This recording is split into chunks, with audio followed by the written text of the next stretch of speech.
Hello,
good evening, welcome everyone. Let's see the buttons and things. I think you can hear me now. Hopefully we don't have technical issues like last time. That was weird, although I did have a slew of other technical issues before starting today. But welcome Max and Sherika and Ria and Jeannie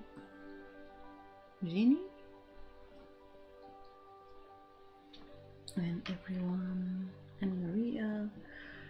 I have been enjoying a Viking market this weekend, so I am very much in that mood. Also, I gave away my fingerless mittens to someone else who was cold, so I think we need to make ourselves a new pair just as a little side quest. Audio is fine? Great, because that was weird last time. I had hoped actually that we were gonna use the big microphone this time, because I have learned that the reason the cats can't touch the cable is because the cable is poor quality. So I have acquired a better cable, but for us to be able to use it, we do also kind of need to have somewhere close to this area to clamp it, which I tried and it didn't work, so now we shall have to see how we can fix that in the future. That would hopefully give us better sound, although I would look very much like a streamer with a big, big microphone somewhere in frame, but better audio quality is always nice, so I don't think it's a bad thing. Max is still in the process with my null-bound socks, and I decided to extend the cuff for not only keeping my legs cool and warm during winter and summer, but also protect mine from mosquitoes and insects. Very sensible, we love that. I'm just doing a simple pair of fingerless mittens. They are ever such easy little projects and we do enjoy them. Owly Lady says, no active crafting here, too achy today. Well, I'm glad you're still hanging out with us and joining us. I hope it can provide some comfort. Madam, my hodgepodge ironing board turned streaming setup is not a platform for you to jump onto, please. We have both cats here today. Soot is currently snoozing on my lap like the adorable sausage that she is, and Embla is hanging out on the work table, and she kind of looks like she has been sleeping all day and is a little bit bored and up to no good, so I'm hoping everything will stay safe. Everything is a platform for her to jump onto. Exactly. It is, but I try to sort of pile things onto my ironing board where my laptop and everything sits, because it's one place where it would be a little bit unfortunate if she made her adventuring onto. She appears to have settled, but I guess we can start off today with a little bit of kitty cam, because crappy camera, we have a very sleepy sausage hanging out here. I love how her power front legs kind of looked like cooked spaghetti noodles on camera.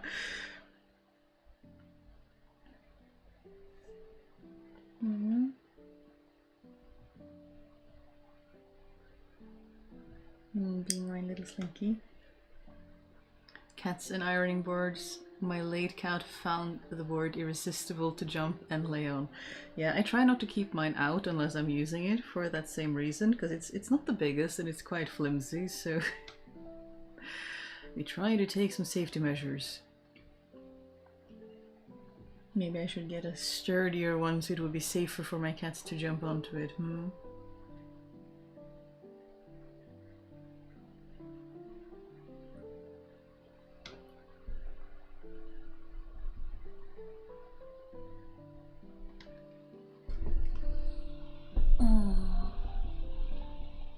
All cats are beautiful? Of course they are. They are the best. You can see I'm working on null binding right now. I wonder what project you are working on this time. I am working on a pair of fingerless mittens because I gave my pair away and now I need a new pair. They are ever such easy projects to do. I really should just have a couple extra that I can bring with me to markets so that if someone is cold I can give them my pair, or a different pair, and I will also have a pair for myself. But yeah, I am just starting the round today. I'm gonna do the twisted, the telemark stitch. Well, either the telemark stitch or was it, you will remember this Max, but was it corrigan? That is when you pick up two and still do the twist? I do have such a preference for picking up two when I'm connecting it to the row below. But yeah, simple pair of fingerless mittens in an undyed grey wool yarn that will be very welcome in Viking markets or, you know, cold autumn evenings alike, because it's always nice to have something that is between winter mittens and nothing at all. But yeah, I hope everyone is doing well this Thursday evening in mid-July, or I mean, I know it's not evening for everyone, but this July time of day. Anyone working on anything exciting or just resting, hanging out, having a very chill time?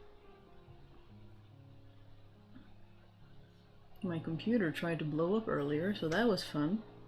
But it is what it is with these technology things. Good idea. I can try making those for the homeless and other people in third world countries that are struggling to survive, including children who are in dire need for survival. Yeah, you could do that. It's a nice thing to keep your hands warm, especially if you need to work on various stuff. Kiera Anna says, hope your summer hasn't been overly hot. It's been insufferably hot and muggy here in Toronto. It was pretty hot in May, but it hasn't really. We have had a very, I say nice, but an overcast and chill and intermittently rainy summer, which I think is perfect. The plants are loving it, and I get to pull on my wool rather than wondering how on earth I shall survive in various ways because it is just too warm to function. So luckily for me, I am still not too hot in that regard. But I know there have been a lot of heat waves coming, as is the season, so I hope everyone is staying safe and taking care in whatever weather you are experiencing. Luxelaire says, hello, just putting together some covers for some notebooks for my aunt and uncle. That sounds like a fun little project. We used to be required to put covers on our textbook, our school textbook, back when I was in primary school, but I haven't done it since, I will admit, but there are a lot of cute ones that I see out there, so that does sound like a very much fun project.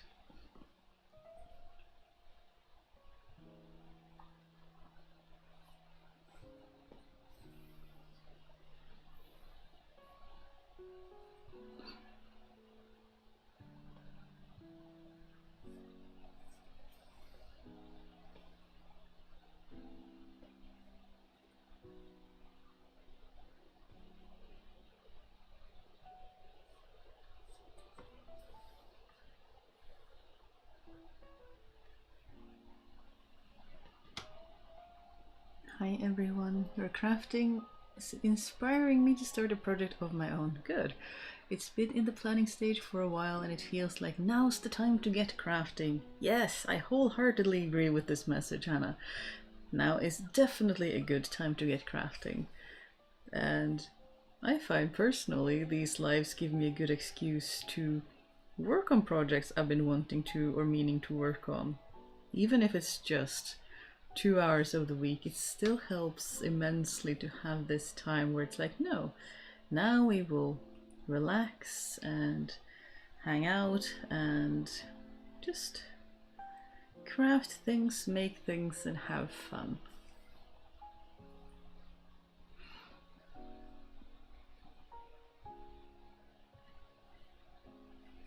Maria says, it's chilling and recharging day for me, hoping to gather energy for sewing later on. Then I too wish that you will manage to acquire some energy for that later on. We are crossing fingers for you. See, how big does this need to be? Not quite there yet. I'm taking apart a weird linen jacket. Want to turn it into a loose-fitting tunic in history bounding style. I already have a shorter tunic from the same fabric, and now I want a longer one. Ooh, that sounds like an excellent little project. Well, not little, anything to do with refurbishing old clothes into new is always so much work with the piecing and the stitches and everything, so that is really cool. It's always so amazing to see what people make out of old clothes to repurpose them into new. It's very much thrifting we can get behind. Thursday has become mending day. Oh, I like that. There's always room for a mending day. There's always something to be mended, isn't it? And it's a nice, restful brain task that usually, unless I'm trying to do something elaborate, doesn't take too much brain space in terms of knowing what to do.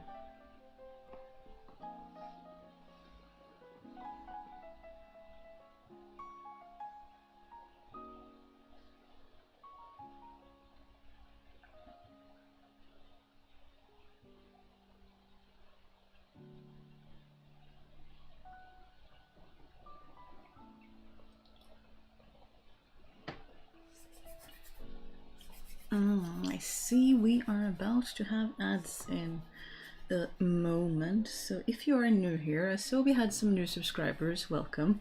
If you're new here, we pause for ads, so don't worry, you don't miss anything if you get ads.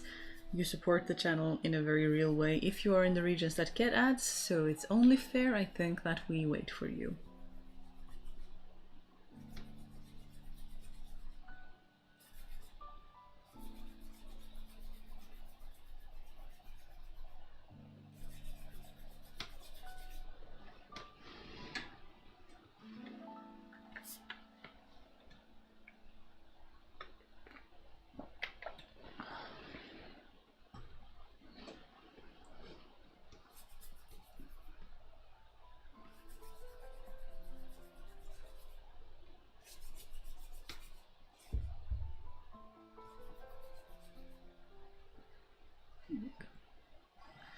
Sadly, those clothes are not actually old. I got an entire box from a friend who got it from her neighbor who found it in the cellar of the new home he purchased. The clothes are all brand new.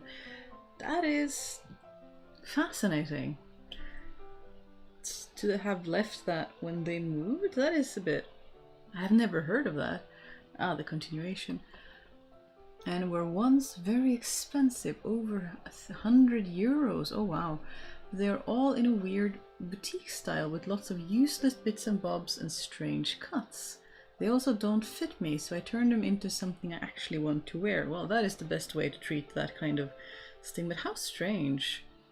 It's a strange thing to leave for a new person moving into a house, first of all, but that is such a weird... Yeah, really strange. Strange thing to have happened.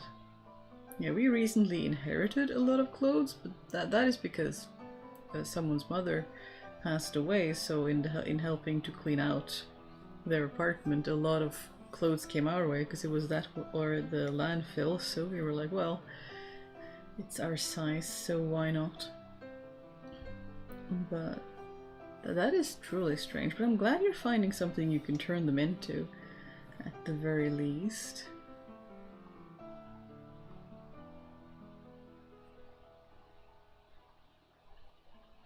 But yeah, we were attending a Viking market this weekend, and it was a lot of fun. I couldn't be there as an attendee, as a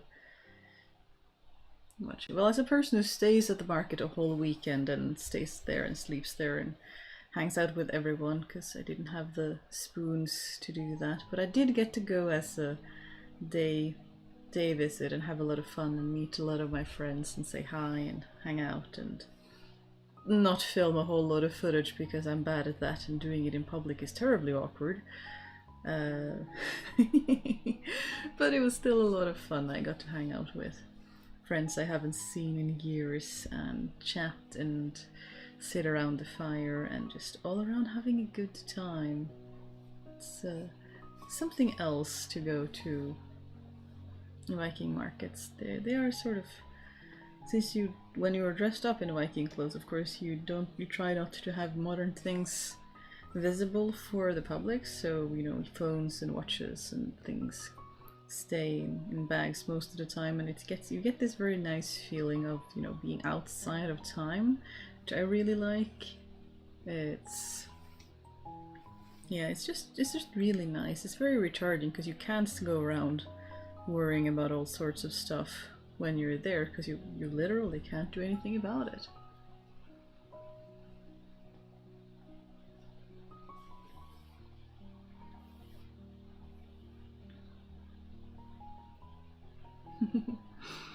Alright, cover fabric is glued to the bookboard, so once those are dried a bit, I can glue the notebooks in. For now, back to mending. There are so many socks. Interesting. I love to hear that. I love to hear people actually mending socks, because so many people don't. They just wear them until they get holes and then they stop wearing them, which makes me kind of sad, especially if it's homemade socks and people spend a lot of time on them. But what can you do when people no longer have the skills required to mend the thing? I might have made this one a little bit big, haven't I? No. I think we can get away with this. It's not too bad. It's a little bit large, maybe.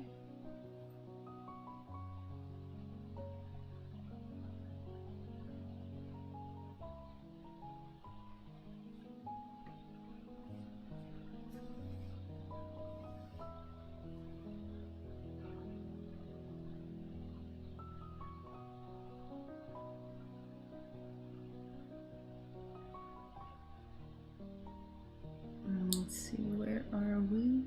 Thereabouts.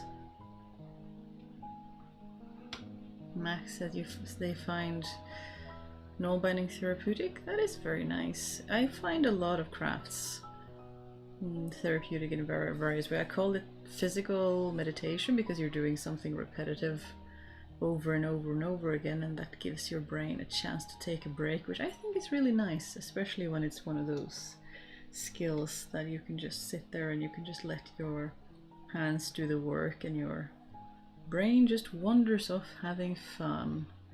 You see, we're getting a lot of Scandinavians hanging out. Yeah, it's very nice to have someone to craft with, be it knitting or crochet.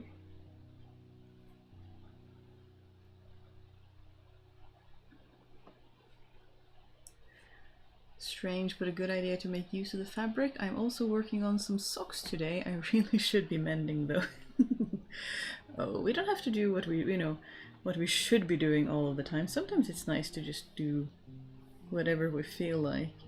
I mean, if we're talking about that, I should probably be working on the shawl that I started, or the pouch that we've been working on a couple of lives from now, but yet I just wanted to do this today, so I allowed myself to do that.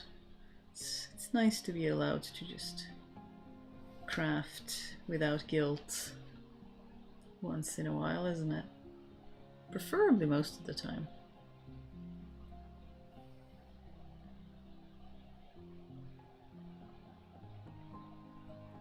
My socks are not homemade, but I need to keep them until I can knit myself a dozen socks to use instead. So mending the socks I have so I can have warm feet until I can figure out a knitting pattern. That is a very good way of doing things, although knitting a dozen socks will certainly keep you busy for a while. So I hope you do find a good pattern that fits well. Or if you find a pattern, you can also adjust it and then make notes and then have something that fits you very nicely depending on what you are interested in.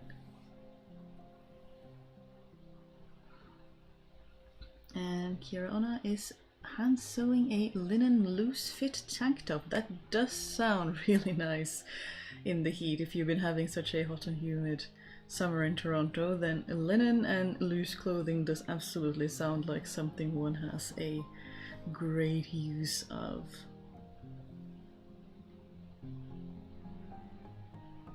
Let's see. Yeah, this is a little bit big, but we can narrow that in. I'm going to take up a few stitches. That's what I like about null binding is that you can just undo the first couple of stitches if they didn't quite fit or they weren't quite nice, as the first stitches often are, because they are knots and not loops. I can do that, which is very nice.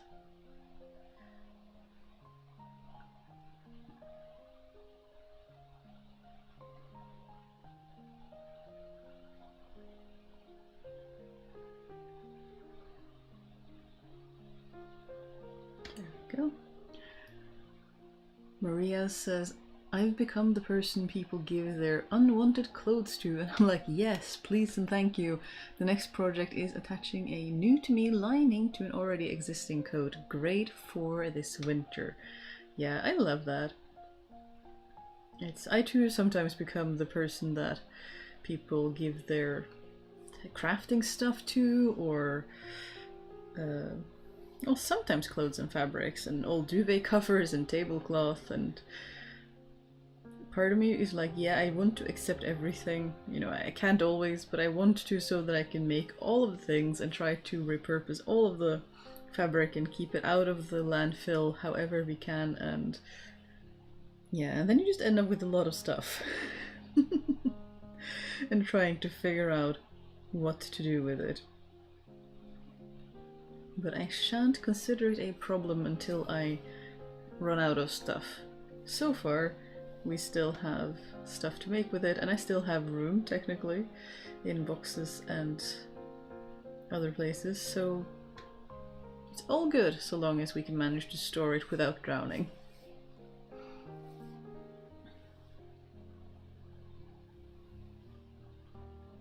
As for the delayed project I'm working on, I actually don't know if I would consider making a pair of mittens or just a pair of socks. I'm using Dalby stitch. That sounds like a nice project. It's always nice to have a couple of projects on the go, like one that is a little bit more thinking and one that is fairly easy, at least I think so.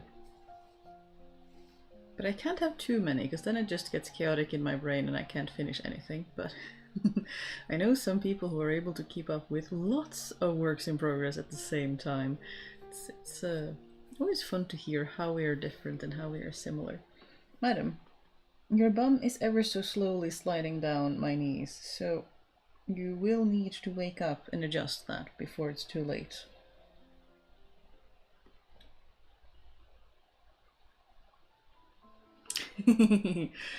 Kyria says, hi friend, watching in from South Carolina. My black cat Jinx is fascinated with you playing with the string right now. Oh, that is adorable. My cat is, interestingly enough, not fascinated with the string right now. She is snoozing on my lap like a very heavy sausage or potato or whatever I'm going to call her. She is pure dead weight, very much asleep, and her bum is slowly sliding down my lap, and I will have to grab her before she actually falls off and digs all her claws into my thigh. It has happened on more than one occasion.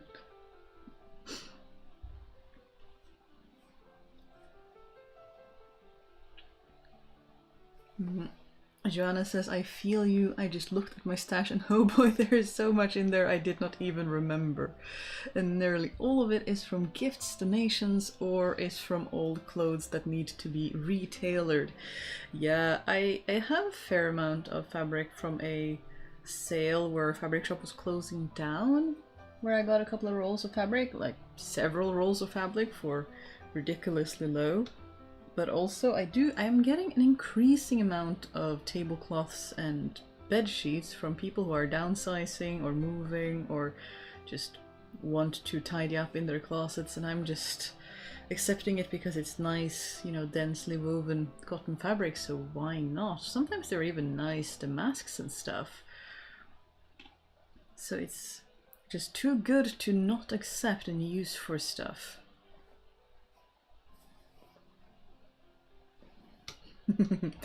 Owly Lady says, your cat behaves like a fully trained craft cat that can be allowed to stay in lap while doing whatever it crafts. Well, I have met cats who are even more tolerant than mine. For friend of mine had a cat who was trained to accept various crafting projects lying on them while they were working on them. So, you know, if you were working on the shawl or the knitted sweater, they were just laid on top of their cat who was on their lap. And that would work. Sue isn't quite there. I think she would accept it if it was just lying there, but when you're working on it, it moves around, doesn't it? Like when you're knitting, it's slowly spinning in your hands, so she finds that slightly annoying. And I'm too accommodating. I still try to kind of protect her and, you know, hold my project out away from from my adorable darling, which is probably like, if I want her to get used to it, I actually have to do it, but she is so very cute when she is just knocked out and sleeping as soundly as anyone could wish for. Very, very slightly purring, which is adorable. You know, if you have a cat, you might be familiar with sort of sleepy purr that comes as the cat is falling asleep. You know, there's this, the purring is sort of slowly fading out, getting quieter and quieter and less frequent until it eventually just vanishes completely because they're just too far asleep. It's the most adorable thing. Yeah, we're talking about you. Did you wake up?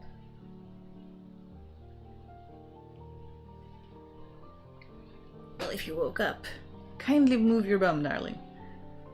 Hello?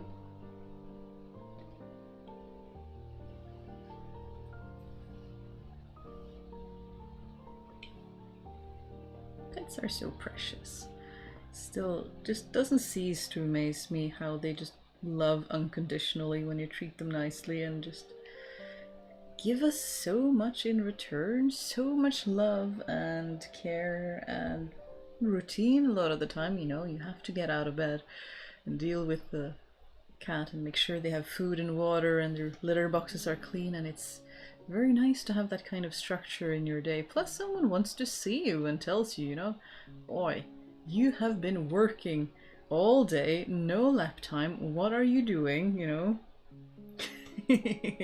Where are my snuggles? And then you have to be like, you're right, and turn off your computer and go downstairs and sit on the couch and give them some snuggles. She's so cute and fluffy, her fluffy little tail. Yes, she is adorable. Embla is even fluffier, but she is snoozing on top of my fabric pile because of course she is. Wouldn't be cat if she didn't.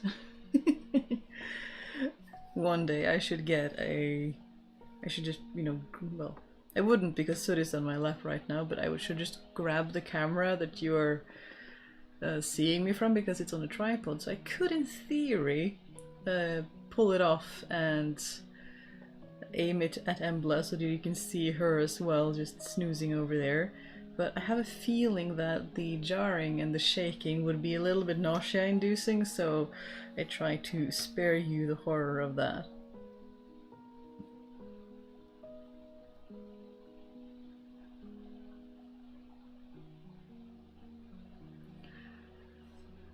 Do you have any tools specifically for mending clothes? I've bought a wooden mushroom shaped thingy, which is great help. It makes mending easier and the result tidier. I do have a darning mushroom. I didn't learn to use one until quite recently, a few years ago. I was always just mending without it, but I was usually just mending thick woolen socks and other things, so that helped not needing it. When you're mending finer clothes, having a darning mushroom is very helpful. Do I have any other tools specifically for mending? Oh, I've been looking at those darning looms, you know, the little ones that help you, that you put underneath and then, but I haven't found any historical ones in any secondhand shops, and the new ones are a bit outside of my budget at the moment, so I haven't gotten one, but I do think they are cute. Then I think it's just my scrap pile if I'm mending wovens, just getting a patch somewhere. Sometimes that's all you need. And we are about to have ads again, so hydration break.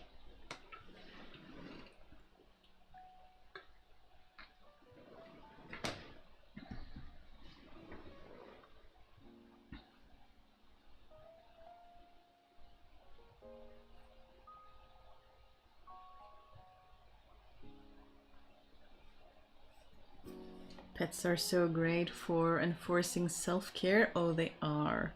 It's so nice. And it's so encouraging to just have someone who is just happy to see you no matter what. That is, it always helps my day, makes it a better day when they come and they want attention and they want to be with you. They want snuggles, or even if they want snacks, it's still like they want to hang out, and they want to look at what you're doing. Sud is always very curious about whatever I'm doing, whatever project we're starting. She wants to see what is going on, and I think that is really cute.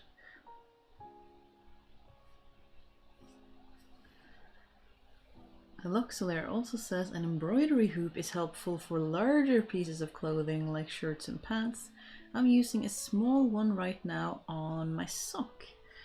That is cool. Yeah, I have an embroidery hoop, and yeah, I think I used it when I was trying to mend some handkerchiefs because they were such thin, worn out cotton that it was very hard not to pull too tightly when mending them and end up with a scrunched up result. So embroidery hoops can indeed be very helpful for that kind of thing, making sure that you don't pull things out of shape, similar to how you would use the darning mushroom, but larger. Hello from New Zealand. What did I miss? Hello, Lynn.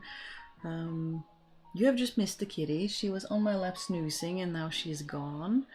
I have been talking about how I've been to a Viking market this weekend, and so I have also given away my needle mound mittens, and now I'm making a new pair and considering making several pairs that I can bring with me, so that even when I give some away I still have some on hand, because that is always very useful to just have hanging out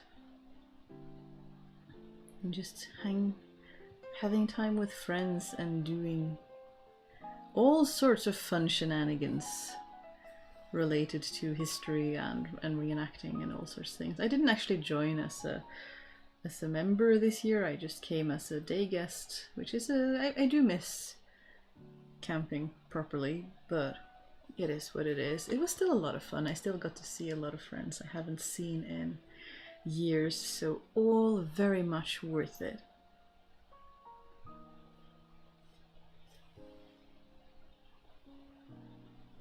Do you people follow one or several of the pets that use soundboards?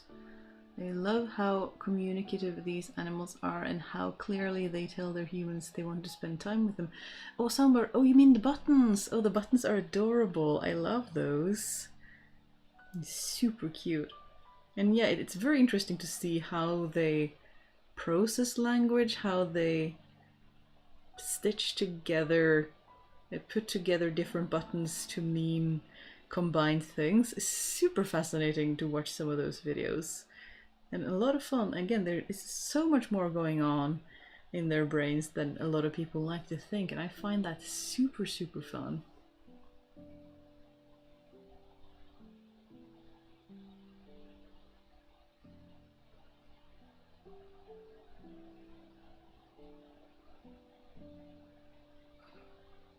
Max says they were having a session with their therapist, and Angel, I assume is the cat, observed me having a conversation with my therapist for some reason. Yeah, why not? They do that. You are doing strange, new, interesting things, and they will watch. They think we do lots of strange things, and so they watch us. I see no problem with this. Only fun. Cats are curious. They're always curious whenever I do anything new or make new sounds. They're so quick to come investigate. Although loud sounds are a bit scary and they also run away, but oh my goodness, they are so cute and curious.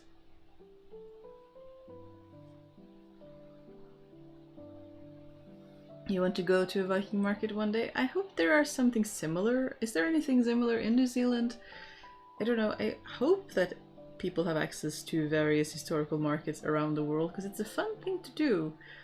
Although I know some countries, like, you have preferences for different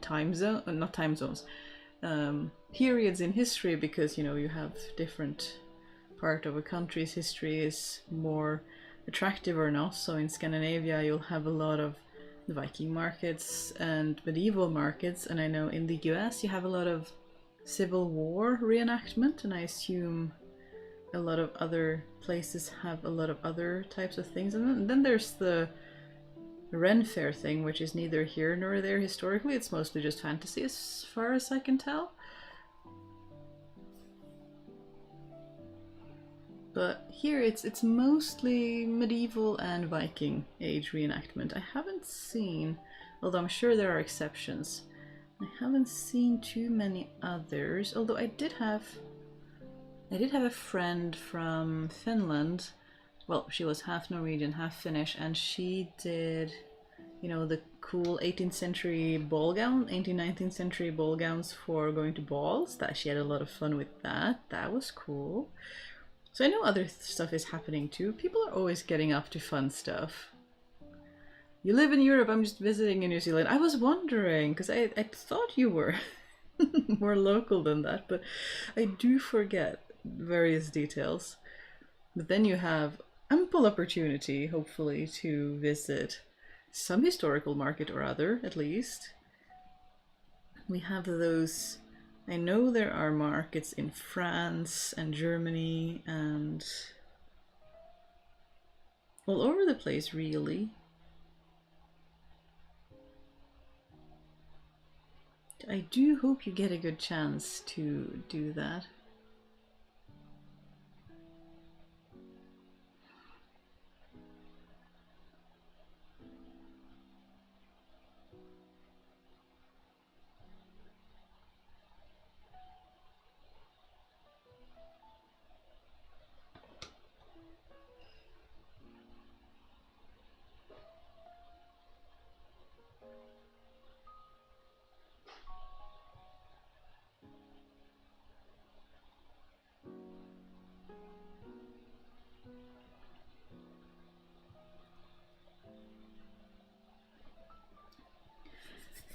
Have I tried the Coptic or Tarim stitch? It's almost identical to the stockinette stitch, except it's made with one needle instead of two. I have not tried this stitch. That sounds very intriguing. Although two needles also sounds very intriguing and not something I have done. Unless I'm doing two different colors, but that it's not quite the same at all. But I have not done that. There are so many cool stitches.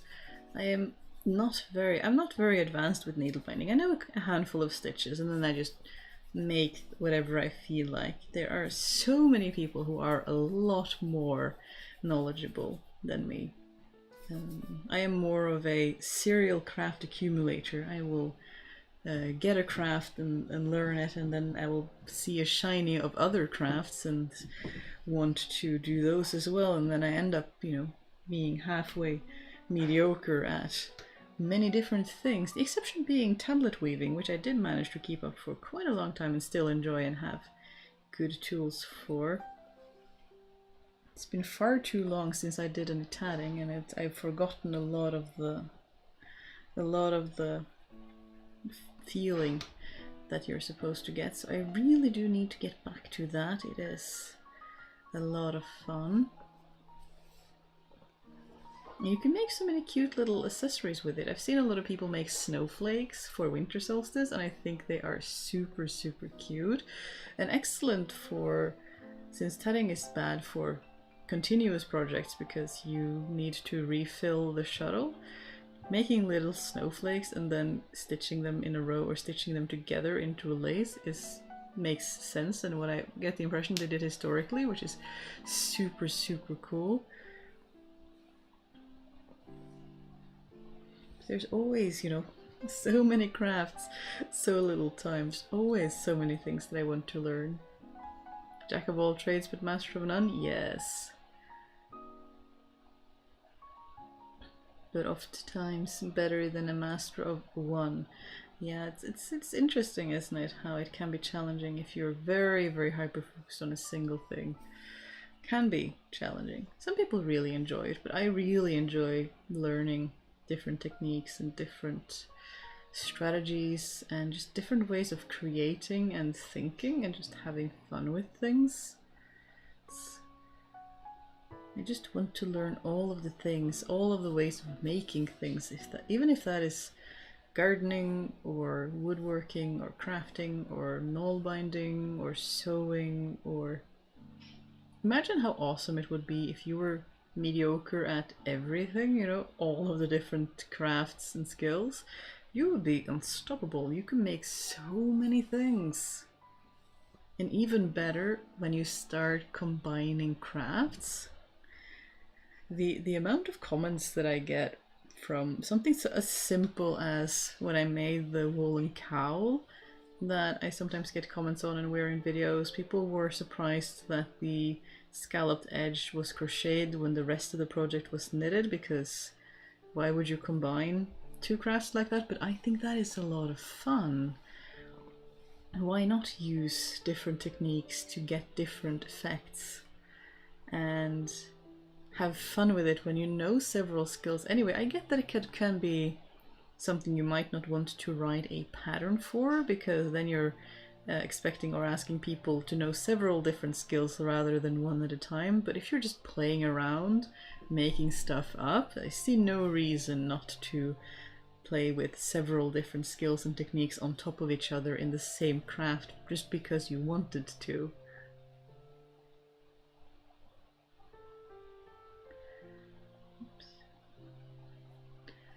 Johanna says, I recently got into pottery again because I discovered YouTubers who told me how to get wild clay from the soil and fire it in open fires. Oh, that sounds like a lot of fun. It's been so long since I did pottery. It must have been secondary school, potentially, at least properly. It's been a while, because the equipment that you need can be a bit expensive, especially if you get a proper oven, and then they eat a lot of electricity too. Unless you do, like you're saying, the firing it in open fires and using firewood. It still demands resources, but slightly less. Maybe slightly less intimidating when you just have as much firewood as you have and it's prepaid. But that was always like, the cost of equipment will often deter me from learning new crafts, since I do enjoy learning many crafts. If one craft needs several thousands worth in tools, that will often be a bit scary. But firing it outside, it sounds like an excellent solution to that.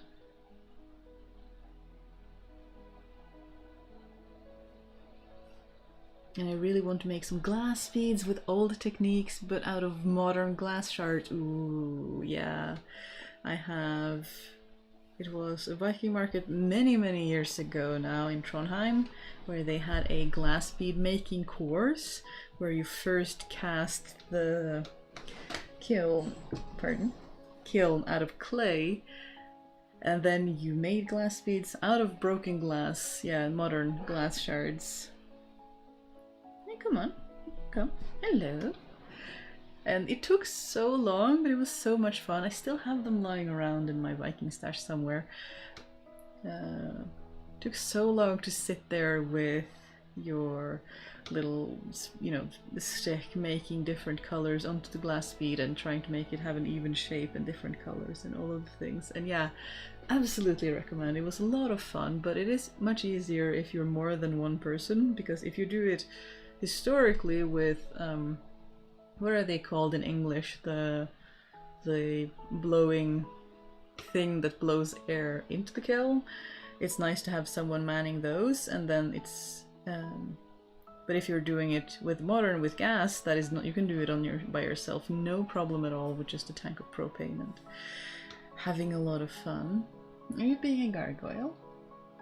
Very purry gargoyle. Or is it that you want the snackies?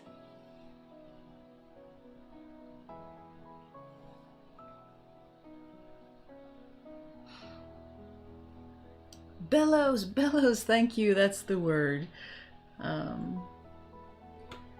Luxler says, I feel that. I really want to do wood carving, but knives and chisels are expensive. Yeah, exactly. And also space. Having a woodworking shop seems to take up a whole lot of space, so that is also a deterrent, because you know, you only have a workroom so large, and even that is a luxury, to have a space where you can do the things. So it's cost and space are often considerations when I'm deciding if I want to get stuff. It's why I still haven't gotten, even though you often find them, you know, being given away secondhand old looms, but Norwegian looms, historical ones, are huge and would take up most of my workroom. So we haven't done that because I want space for other crafts too.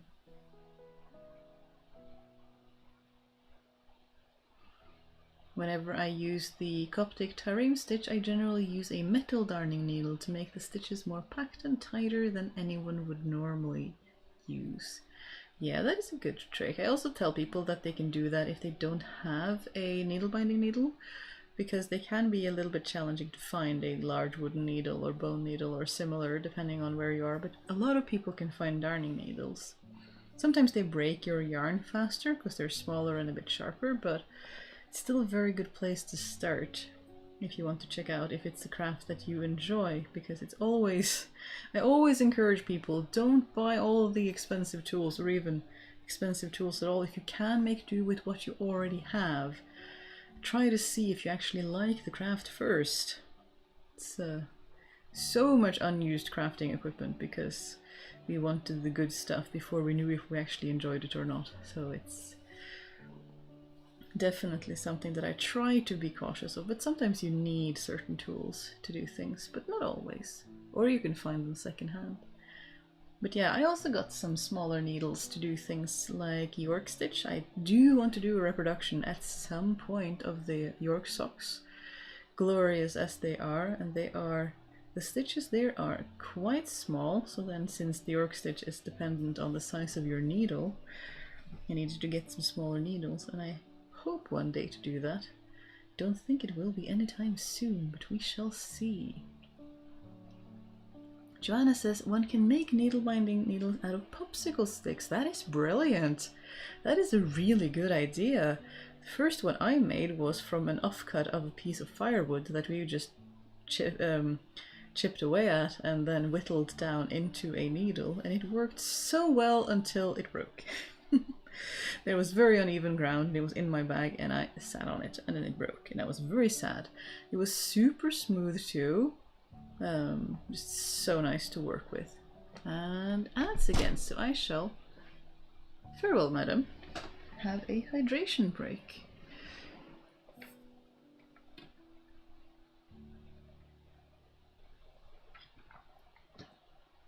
You're just gonna hang out up there like a gargoyle? It's gonna be noisy when you jump down again. But yeah, popsicle sticks is brilliant. That is a really good tip. I'm gonna remember that and tell people if I make a needle binding video that they can do that. Because we're always on the lookout for affordable ways to make stuff, especially people who can't really get access to other stuff. Madam, do I have to hide the basket away from you?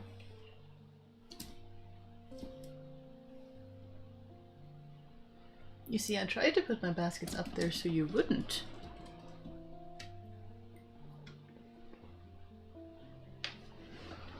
You see, if you eat too much wool, you're gonna get an almighty hairball.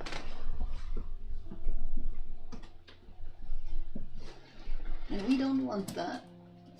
So I shall confiscate this from you presently.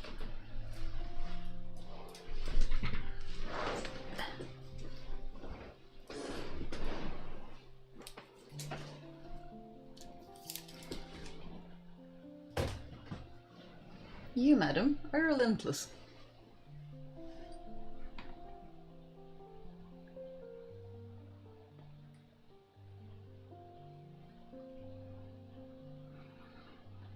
Our cats do the same thing. I can't keep anything up high or down low. They will get to it, yeah.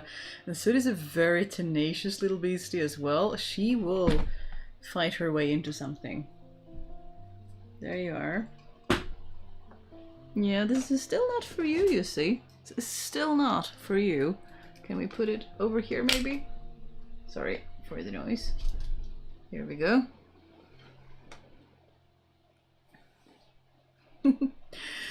Apparently, yesterday I stayed home from work due to the incident that happened shortly after work. What happened is that I ended up getting a very bad migraine. Well, my sympathies. Migraines are no fun. I hope you feel better soon. Cats, gravity is just a suggestion. Why did you think I would not get up to these baskets? Yeah, I know, it was a hope of mine. Hope to keep things out of their range for just a little bit. Just a little bit out of range.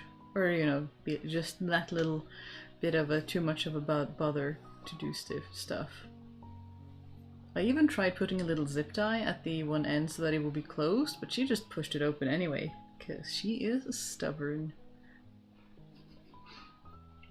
Catus interruptus, indeed, Kiarona, that is. It is the way of cat, to break us out of our ruts and remind us that life is short and being impulsive is something that one can do. Sometimes. Although cats are also creatures of habit, so balance in all things, I feel like. Cats are nature's drop mitigation officers. Indeed. I've also heard them referred to as, you know, gravity testers. Making sure that gravity is indeed still working. So far, knock on wood, none of our cats are terribly insistent on knocking things off of high places like tables or shelves. We have tried very hard not to make a scene or yell at them or give them attention if they do it accidentally. Maybe we are just lucky in cats, that does happen, but we are hoping that not making a scene has helped in not making them do that when they want attention, because I don't know, we try and hope for the best. It's the most we can do, isn't it?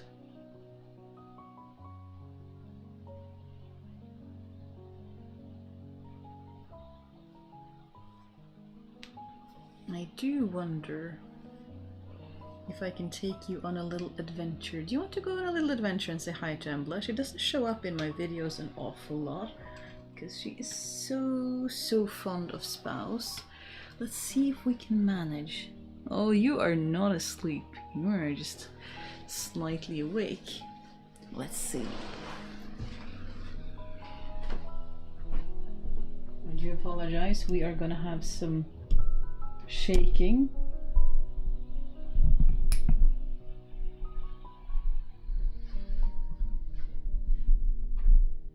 There she is, our other little beastie. She is very cute, very fluffy. It's a lot of sun in the wrong direction, so you can't really see her. There she is. Hey, baby.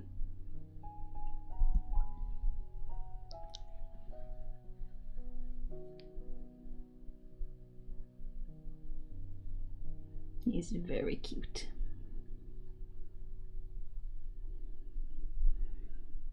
And of course, the woolen sweater that I leave out for Soot is not good enough for our Madame Embla, so she is lying on my pile of fabric scraps. They are much better. Hi.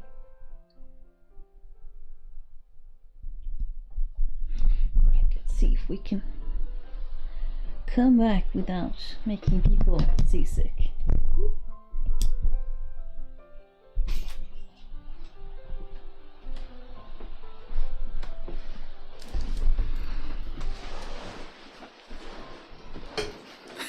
My fabric scraps have eyeballs. They do indeed. She looks so soft. She is so soft. She's very fluffy. I think about long-haired cats as like cloud cats. And then short-haired cats like Soot as silky cats. So they're both super soft, but there's like cloud soft, and then there's silky soft.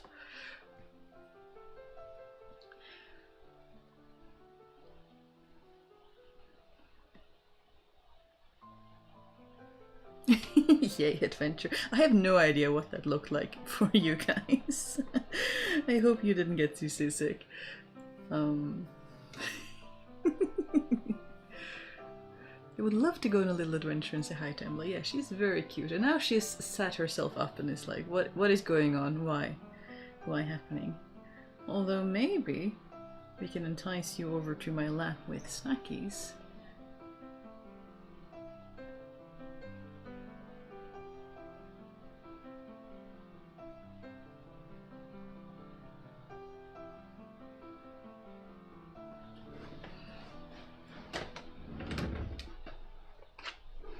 Would you like a snack? Can I interest you? Hello. Maybe we should do the bad camera, but more adjustable angle. There she is. There you go. You can't snuggle the snack.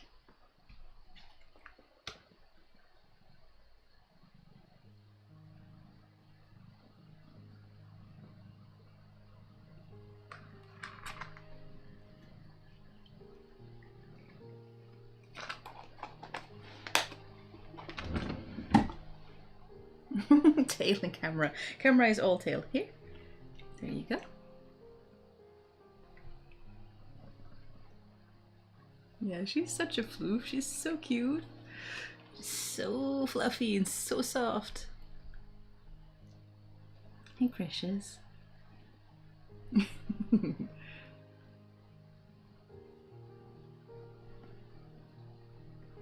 As someone who's easily seasick from shaky cams, thanks for the heads up. Both times you move the camera, well, I get very seasick myself, so I very much sympathize and want to accommodate to other people. That duster tail? Yeah, she will remind us if we have not hoovered in a while and let us know what happened. Excuse me, madam, we talked about this. No going up on the ironing board. There's far too many precious things, like my laptop, hanging out there. One of my friends have a floofy like her. His name is Sir Catrick Stewart. I love that. I don't remember the process of Embla becoming Embla, but cute name, cute cat. Everyone is happy. She's so majestic. She's also tiny.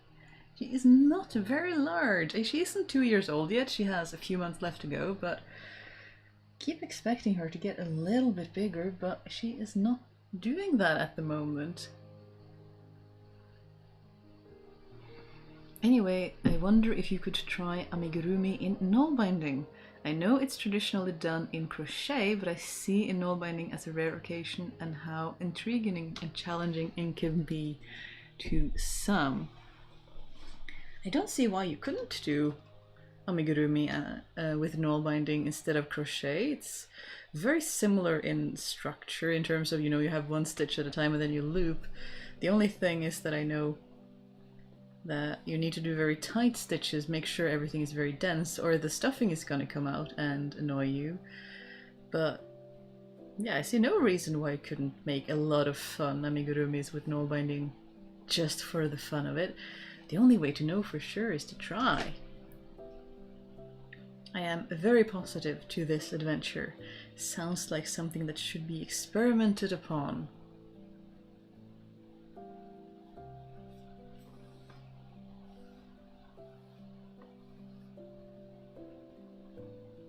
How are we for size now?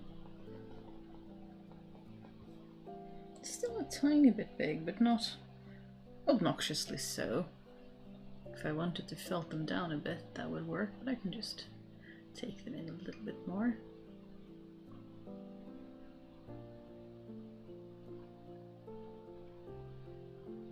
Let's see, pulling in the wrong stitch, classic.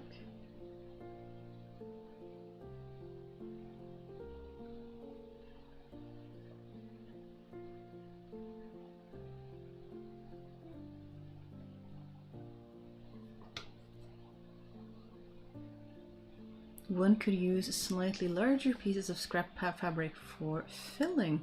That is clever, especially if you do have, I mean, this knoll binding does have holes that would be challenging if you used regular cotton fluff or other types of stuffing, but if you used fabric pieces, that might work very well, or even have fabric pieces to keep stuff inside. That could work very well.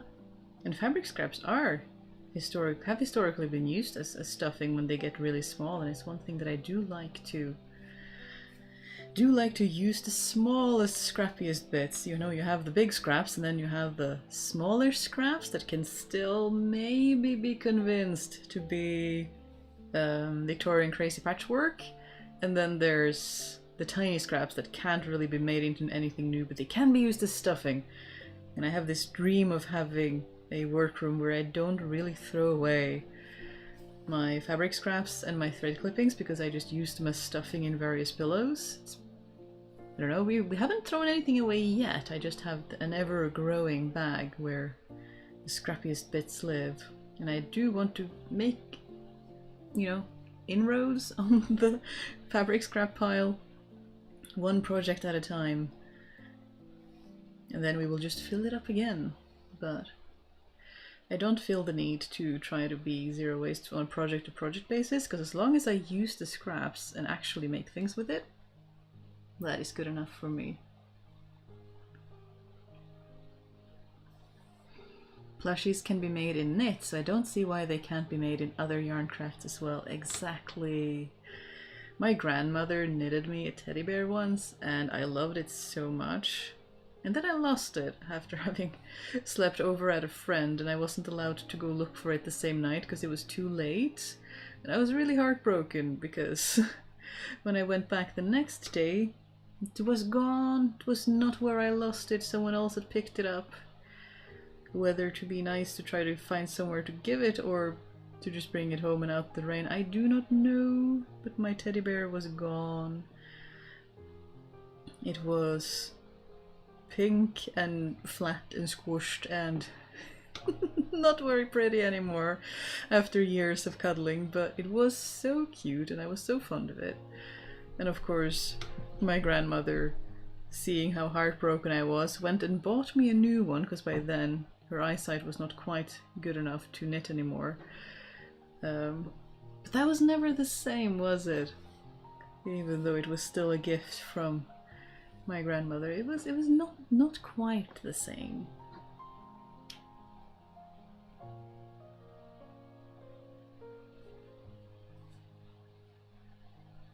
I've been tying my scrap yarns into large balls and using them as weft for belts. I love that. We have a tradition for that in Norway too, for rag rugs, where you have a cotton warp and then you have strips of fabric in the weft, and there are cheap, easy ways to get rugs to keep your feet warm. And some people will weave really intricate, beautiful pattern in it, and sometimes people recognize their bed sheets and old linens and hand towels in the rag rugs that are made, which makes it all the more characteristic, all the more fun. It does use a lot of scraps though. I'm wondering if I actually would have... I don't even think I have enough to make even a small one, because it's packed quite densely. It's really impressive how much they do. But it's so nice that there's so many creative ways of trying to use scraps, because we do have so much of it, don't we? And it's so much fun to look at something and think, oh, that came from that project, and that came from that project, and various memories.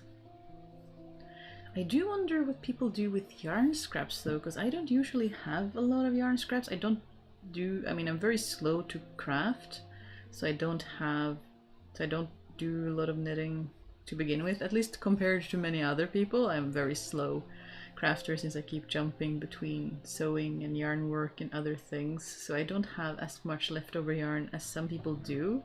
But then with the amount of darning that I do, I find that a lot of it ends up being used for darning. I mean, when a ball of yarn is at a certain size where it can't be conceivably used in a different project, it goes into my darning basket, and it hasn't become full yet. Maybe one day. But I keep needing to darn my socks and other garments, so I keep using up a fair amount of yarn too.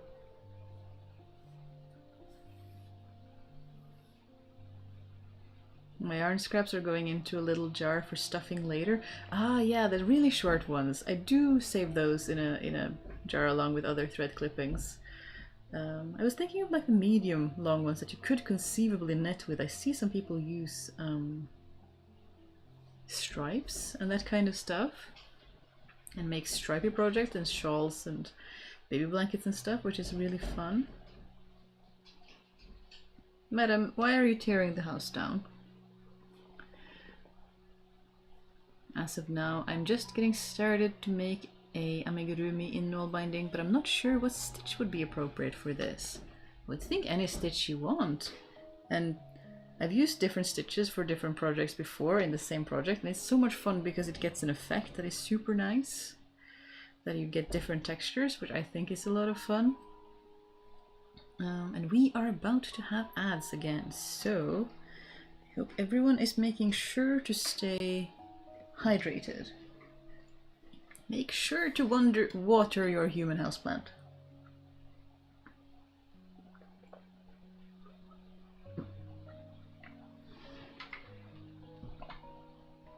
Hello, Madam Demolisher. You don't have to break into all the doors we have in the house, you know? Did you know that?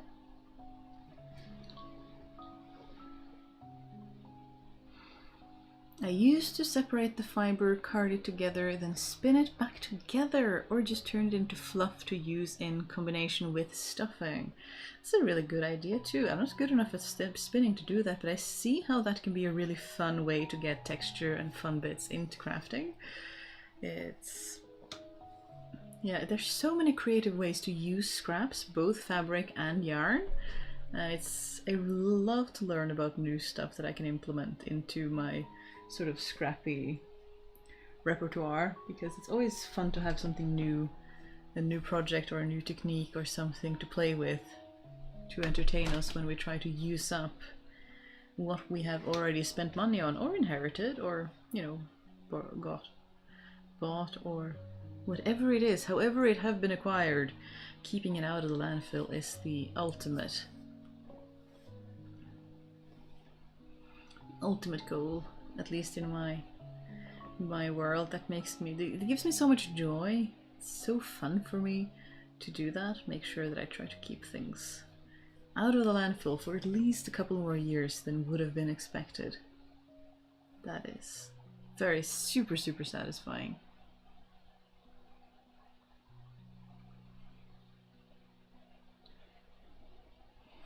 Yeah, Max agreeing to use a little yarn scraps for stuffing. Yeah, it's a really good habit to have when you need stuffing, to have either really small fabric scraps or yarn scraps, because if you don't craft so much that you need a lot of stuffing, then you get to get rid of leftovers and scraps and also get stuffing for your project. It's just really nice when they combine like that.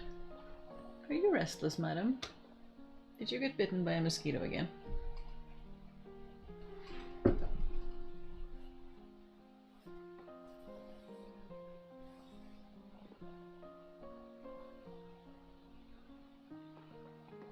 We are making some progress on the cuff of this simple little wrist warmer. It's always so satisfying to see things come together.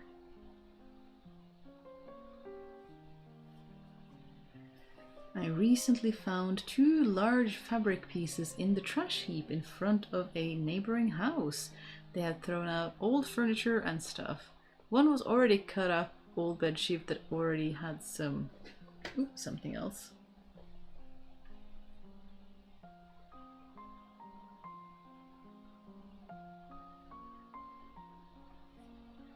Let's see, that already had some stains and holes. I washed it on high in my machine and now it's at least not iffy anymore. It will now become an apron for gardening. Yes, stained clothes and tablecloths and stuff are really good for utilitarian clothes like aprons and sleeve protectors and even tea towels and stuff. If it's not for show, it's for use, you know, washcloths. I love doing that.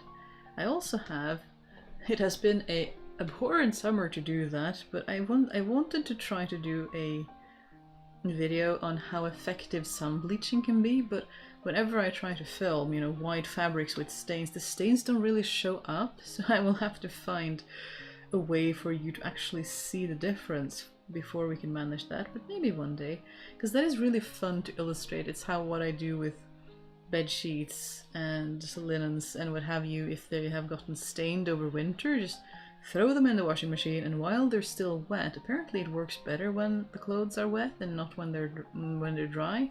You hang them out in the brightest noon sun that you can get to dry, and the sun bleaches it. It's so efficient. I'm always surprised by just how efficient it is, even after just, you know, one day of hanging in the sun. It's amazing. Of course, it also bleaches colors and stuff, but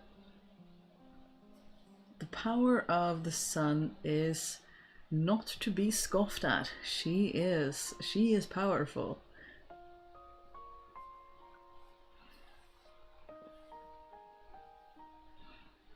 And disinfecting, none the least. The UV rays are powerful. Something I have used many a time with old, you know, duvets or pillows or what have you, just to try to get them cleaner than they were, and it's surprisingly effective.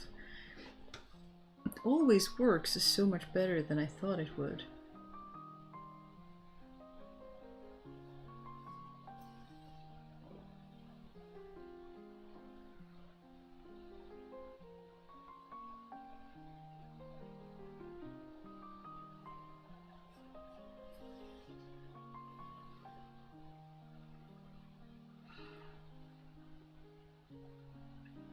This is a new needle. I was teaching a friend to nail bind, so I gave her my needle because it's discouraging to not have the tools to do a craft you've just learned. So I gave her my old one, and at the market I was looking for a lot of new ones, so now I have a little stack of needle binding needles, so that when next I'll teach a friend to do the craft, I shall have more needles to work with, so I don't have no needles for myself. But this one was a little bit rough. I really like the shape of it though. I think it's based on a historical find where it has two eyes, because I saw a lot of them at the market, or at least a couple, but it's a very nice shape. It's nice to hold, but it's a little bit rough. It hasn't been super smooth or super polished. But what I remember from the first time I whittled my own little needle binding needle was that pulling it through the wool again and again and again just super smooths the needle and the wood and the grain and helps you get a super polished and soft needle. And I can already feel a difference from when we started, and I can just, yeah, I'm looking forward to this being just super smooth, and probably not even remembering what this was like when I bought it, because they get so soft. And you don't really have to work for it, it just kind of happens as you're working. It's deeply, deeply satisfying.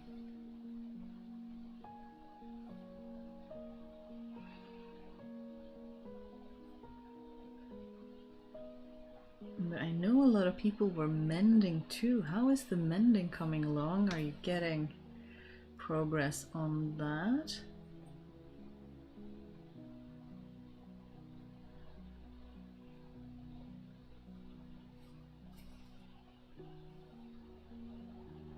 I should just fasten the beginning thread, because it's always in the way when you're passing it, isn't it?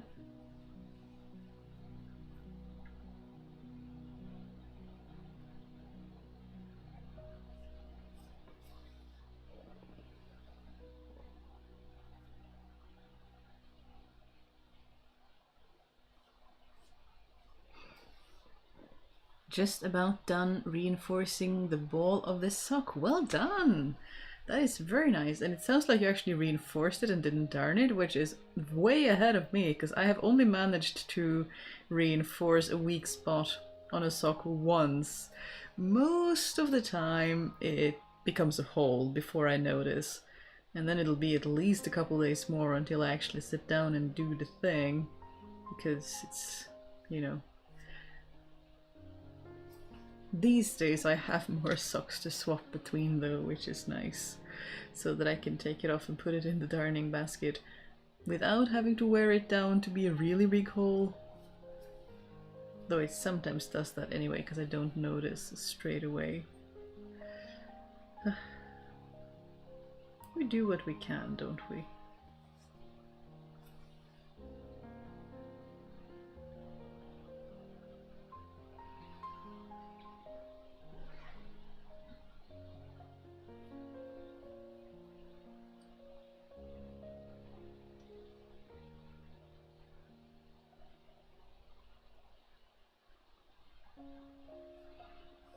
I decided to use the Oslo/Lund stitch.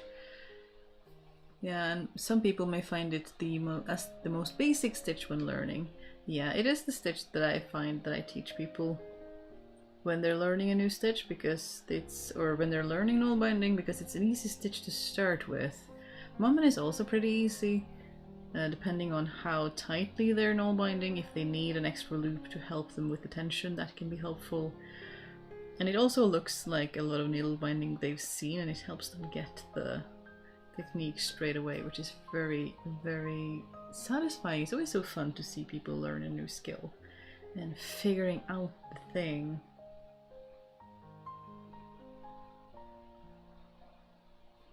It's really thick though. I have to make sure to bring thick yarn, which I don't normally have in my stash. Should probably buy some just for teaching people, because it can be challenging to learn knoll binding with yarn that is too thin.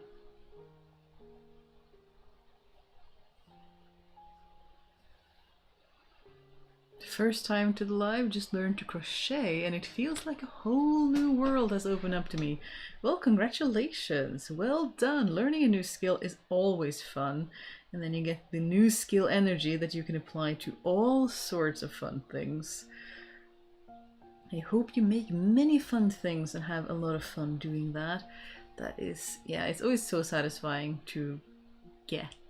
When you get to the point where it's like, oh, I get it, I get the craft now. I don't have to refer to the tutorials so much anymore, or work so slowly, and then you can do anything.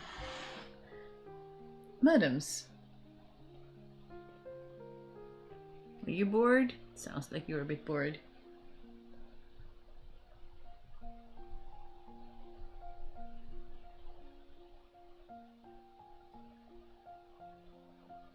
Hi.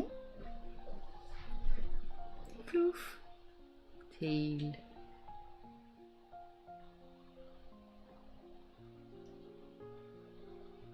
You're being unusually social today. Hmm? You kind of look like you want me to play with you. You have that look in your eye. You shall have to wait until after the live.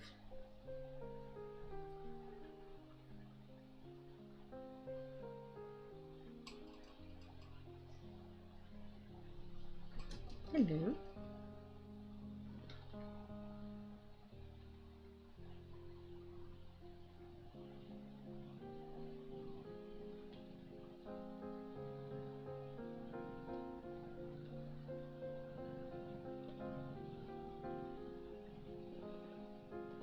Madam Tail the Majestic.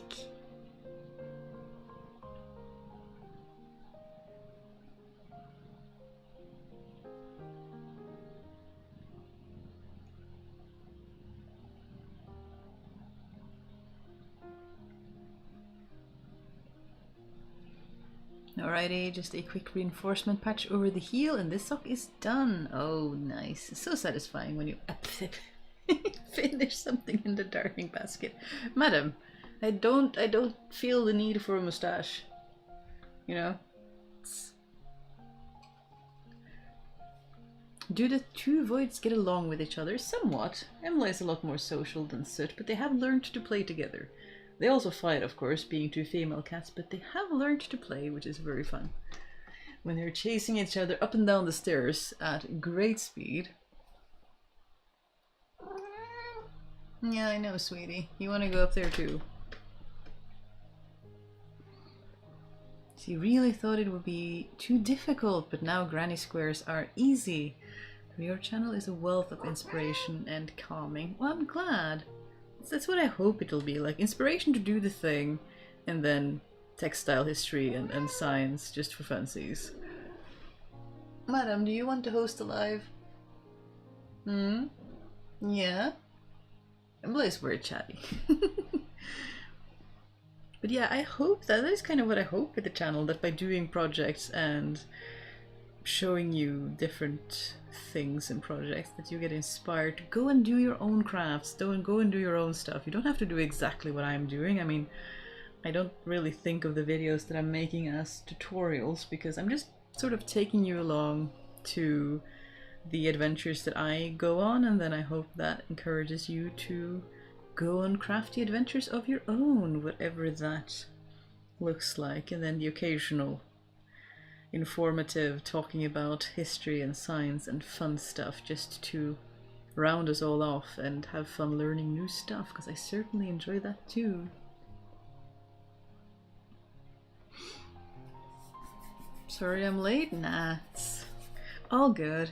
Had the repairman around to fix the water pump at long last. Oh, it's so nice when you finally get that done though, when those tasks finally get a little check box ticked off and you can get on to thinking about other things and stop worrying about getting that fixed or waiting for people to come over. It's always so stressful, and especially when they send you, yeah, I'll be over, and you get that message with mailman being like, yeah, it'll be between 8 a.m. and 8 p.m. sometime, and I'm thanks. Now I will be in waiting mode and listen out for the knock on the door all day. And then it'll probably be late as well. I love a granny square. I made a shawl using the stitch and it turned out to be a very large granny triangle. I love that. Granny square was the first thing that I learned to crochet as well, and I actually learned to crochet as an adult. I learned to knit as a child, but a friend taught me to crochet as an adult, and we did indeed start with granny squares and a little blanket that is not in the workroom. It is somewhere downstairs, and yeah, one granny square at a time. Very, very good fun. Boing goes the wood, yeah. I tried to put baskets up there to deter them from... Oh my goodness, you are adorable. She's so fluffy that when she lies down, she gets that lion's mane. It's super cute.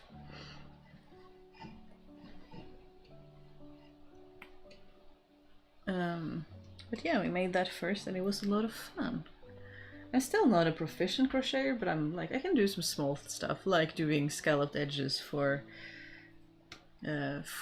cowls and stuff. That is a lot of fun because you do get a different skill set with crochet than you do with knitting, and it's fun to combine them. I really enjoy that.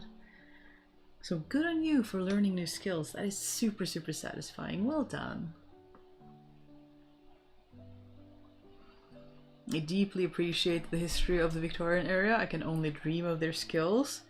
Nah, we can do more than dream. We can always practice it. We might not get there, but we'll get closer than if we don't try at all. Hurry up and wait? Yes, always like that? Yeah. It can be a challenge to try to work under those circumstances. Depends on what work I have to do. Editing is not easy if I have to wear my headset, and then I'm always worried about missing out, but it usually works out somehow. Let's see, we are about to have some more ads. So if you are new here, and I know some of you are, we pause for ads. Don't worry, if you get ads, you don't miss anything. We have a little hydration break. We drink a bit, take a break, and see you on the other side.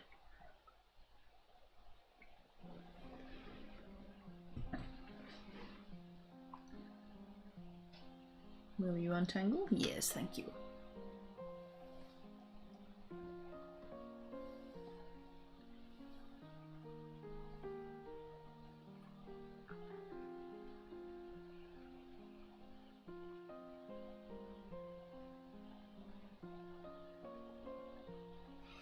Yes, practice makes progress. Exactly. I love that saying because it's so true.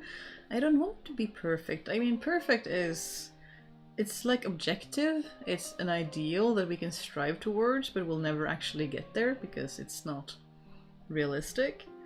And yeah, just improving is good enough for me. And if I can improve 1% each year or try to improve a little bit each project, then I'm happy, because that is so much better than the alternative, which is, you know, fading and getting a % worse each year. That will quickly add up in the other direction. And everything is practice, isn't it? I was listening to Hidden Brain, which is one of my favorite podcasts, and they were talking about being kind and how the research was showing them that, as with so many things, you fake it till you make it, basically. But that was what they were seeing as well, that if you wanted to be kinder, the best way to do that was to do more kind things, and then the habits and your brain and everything else would follow. Of course, it works in reverse too. If you lean into mean thinking and gossip and stuff, it can work in the other way as well. So you really become your thoughts in many ways. And if you're depressed and you're being mean to yourself, that can also be very, you know, a self-fulfilling spiral, which can be scary. But I was really fascinated by that, by how the research as well is showing exactly what we're talking about, that whatever you are practicing, be that your, you know, thinking, your personality, or your skills, it becomes true. You sort of practice becomes reality. Hello. Speed void. Drive-by void. Plato's ideal network. Yeah, exactly. Perfect is an illusion. We can only try our best.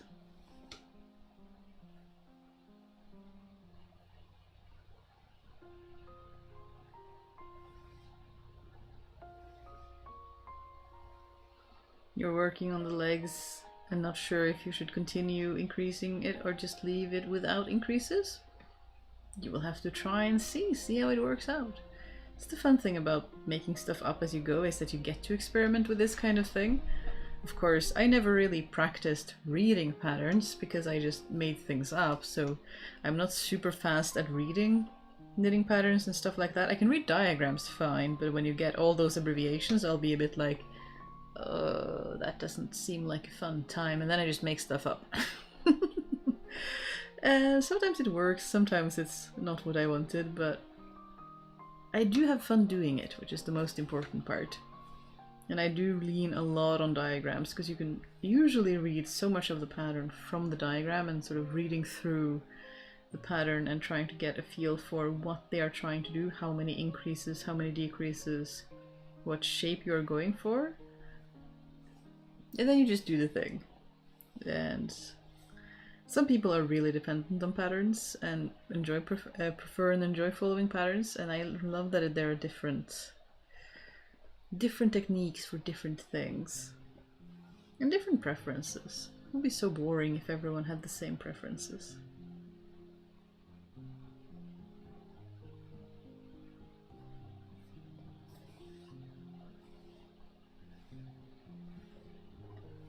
Ah yes, the old needle binding teachers trying to tell their students to use an arm's length of yarn each time, or you will spend so much time pulling. And every time we sit there and we pull 4 or 5 arms lengths of yarn at a time, because it is nice to just be able to stitch for a while without renewing your yarn with something else.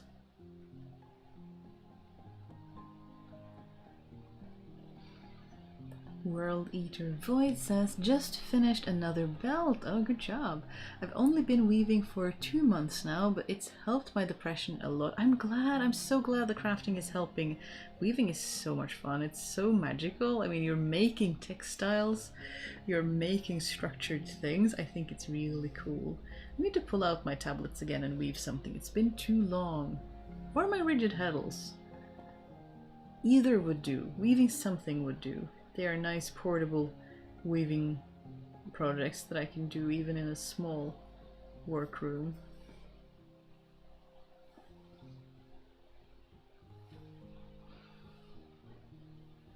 A lot of top-down triangular shawls can be made into blankets, same as granny squares.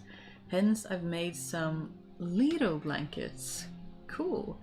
Yeah, there's so many things. That's one of the reasons I don't like to be completely bound by patterns, because a lot of the time you see a technique and then you can just do other stuff with it. You see that you can use it for something else.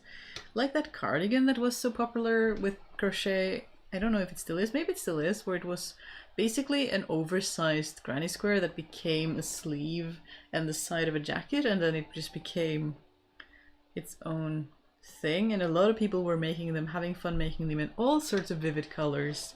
And it's because you think slightly differently. I just love it when people do that, when they take a technique, especially a heavily historical technique, and then they turn it into something modern or use it for something modern. That kind of juxtaposition and bringing it with us into today is super fun to me. You know, taking things like needle binding and traditionally, you know, we think of them as old-fashioned crafts, at least in Norway. It's like, oh, but that's a historical craft. And then you use it to make completely modern, current things. I think that is so fun.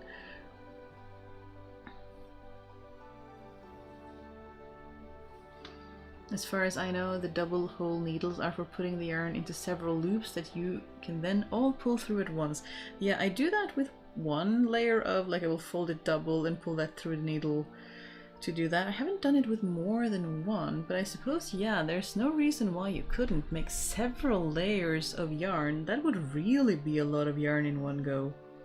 Maybe I could do, you know, 6-7 arms lengths of yarn if we did that. Practice is needed. Experimentation to figure this out. I suspected it would be something like that, since they are very much similarly sized. This is the only one that I got with 2 holes, though. All the other ones have singular little holes.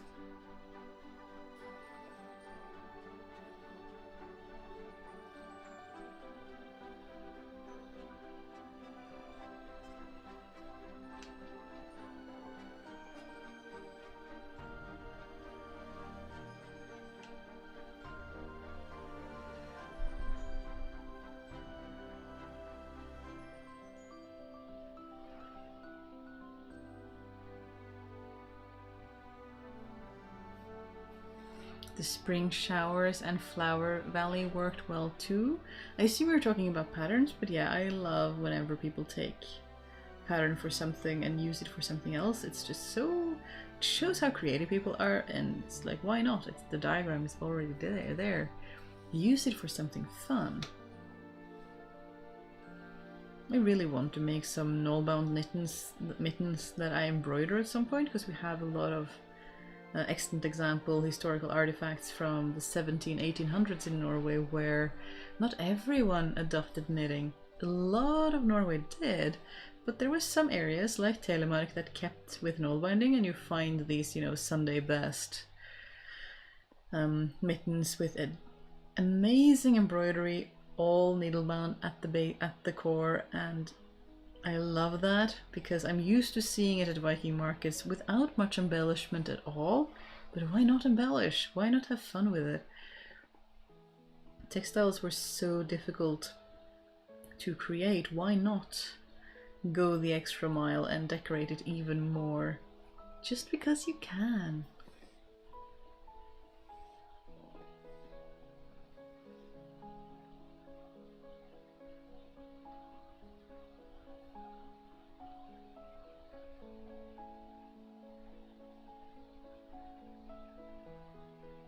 There you go.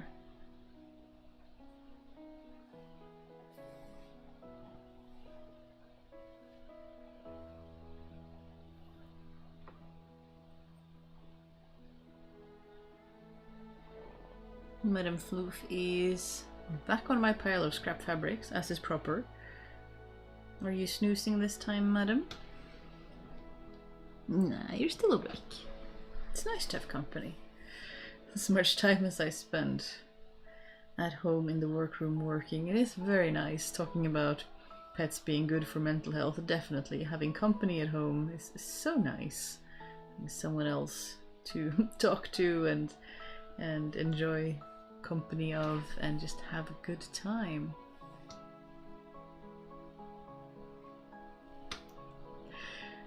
Do other people also scroll down to read the comments out of habit, only to realize that there are no comments, only the chat? Oh no! I have been known to do that as well when I have been watching other people doing live streams, I will admit. But yeah, there's only the chat at present. You are everything, all the interactions, which is fun as well. It's very different, the chat compared to comments. You know, chat is a lot more, it's a bit like the combination of, I talk about Discord as a modern, chattier version of forums, where forum posts would be slower and more thought out, sometimes, not always, and more elaborate. And Discord is sort of the same thing, where you separate things into different subjects of conversation, but it's a little bit chattier, a little faster. I think it's the same with, you know, chat, where we are just hanging out, versus comments, where people sometimes feel the need to say something more than that. What stitch am I using to make the fingerless gloves? Well, it's not telematic stitch technically, because I'm picking up 2 from the bottom row and not the singular ones. I think what I got yelled at in that video was that it's called corrigan instead of telematic stitch, because I do like double securing my stitches by picking up 2 loops from the preceding row as opposed to just the one. But it's one of the twisted ones that gets really flat and nice. It's going to be a nice, kind of a summer pair of mittens if it's chilly but not super cold, because they are quite a lot thinner than when I do Oslo stitch or a lot of the more square stitches. I don't know if I can show you this, if it is able to pick it up. But normally knoll binding is pretty thick, but this is pretty thin. And it's quite see-through, quite thin. And it will be nice to hang out. Can I tell you more about the Discord server? I can indeed. It is, good morning madam, or good evening.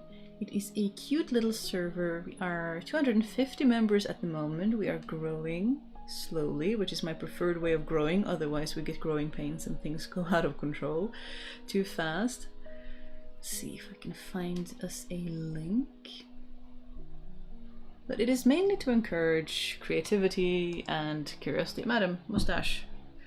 And creativity. I encourage people to share their creative endeavors. If they are having questions, maybe the community can answer. I have some resource pages where I try to post links, either that I have accumulated over the years or that the community are providing, separated by different areas. But yeah, just trying to collect as many useful resources as possible, and you know, people can ask about historical stuff, you know, more research specific stuff, or just do crafting. It's mostly active for crafting and cooking, gardening, all these sort of creative endeavors that people enjoy. And it's a very cozy place. The community is very nice, very welcoming, and we do our best to keep it that way. That is a priority of mine. I'm sure we will run into some challenges as we grow. That is always the case and should be expected rather than a surprise. But it is a very nice little place for people to hang out. I do keep an eye on it, but I let people mostly chat amongst themselves. But I like to check in. I don't have any moderators or anything at present, so it's just me checking in, making sure there are no bots spamming our accounts or anything like that, hopefully. I'm sure that will happen as well at some point, so we shall see how we handle that in the future, one thing at a time. But yeah, it's a very cozy little place, because I know a lot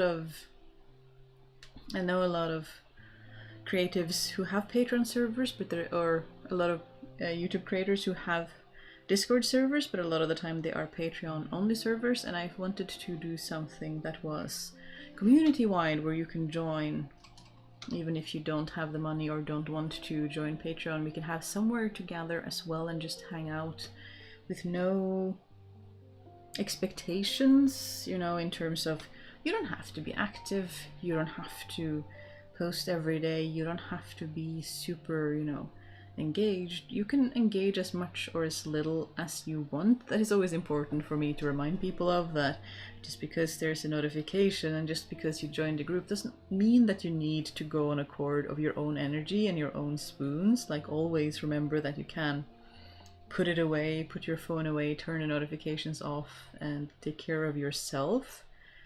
This is meant to be a positive, hopefully, offer where you can join if you want to, and yeah, talk to people. It came about because there was a non-binary person in my comment who left a lovely comment on YouTube, of all places, that I had such a lovely community, and I was thinking to myself, what do you mean community? I mean, the YouTube comments are lovely, but does that constitute a community?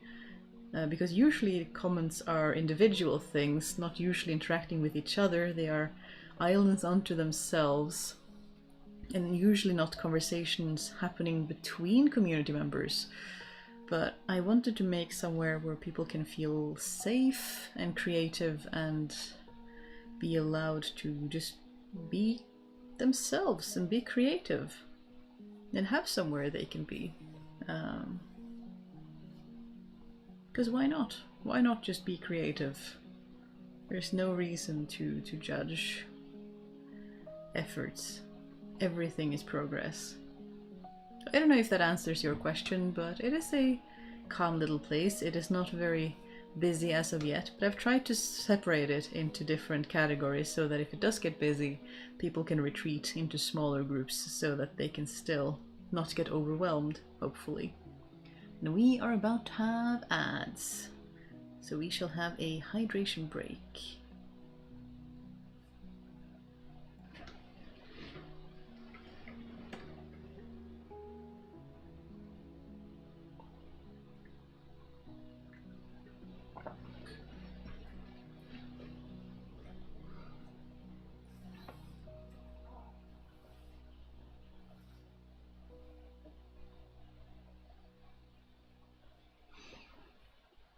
Good evening, everyone. Good evening, Alex. I hope you're having a good day, a good time of day, and good crafty, creative week and time in general. I'm trying to see what I'm doing, which is usually okay, but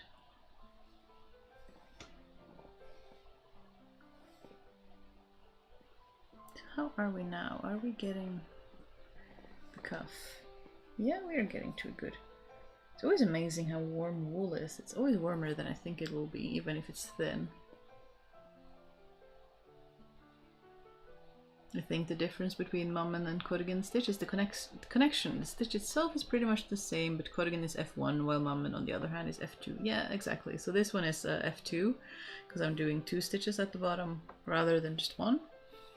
But other than that, it is a telemark stitch where you twist one of the loops so that you get a nice flat result. And after I did the video with the winter mittens, I really enjoy it because it's such a different texture from Oslo and Mammen and those stitches that are fairly uniform, and you get the square tube kind of shape and very thick mittens, thick projects, which can be a lot of fun, but it's nice to do different things as well. So I really enjoy this as a change because it's such a different texture. I also like York stitch for the different for a difference as well, because that is also a very thin stitch that is a lot of fun.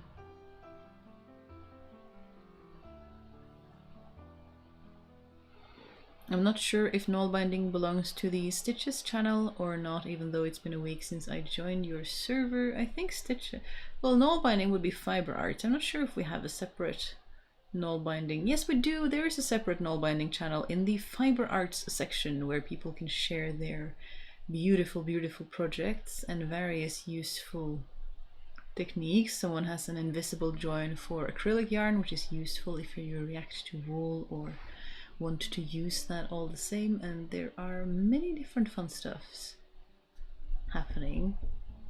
So there is a null binding channel, so that is definitely a good place for stitches and stuff.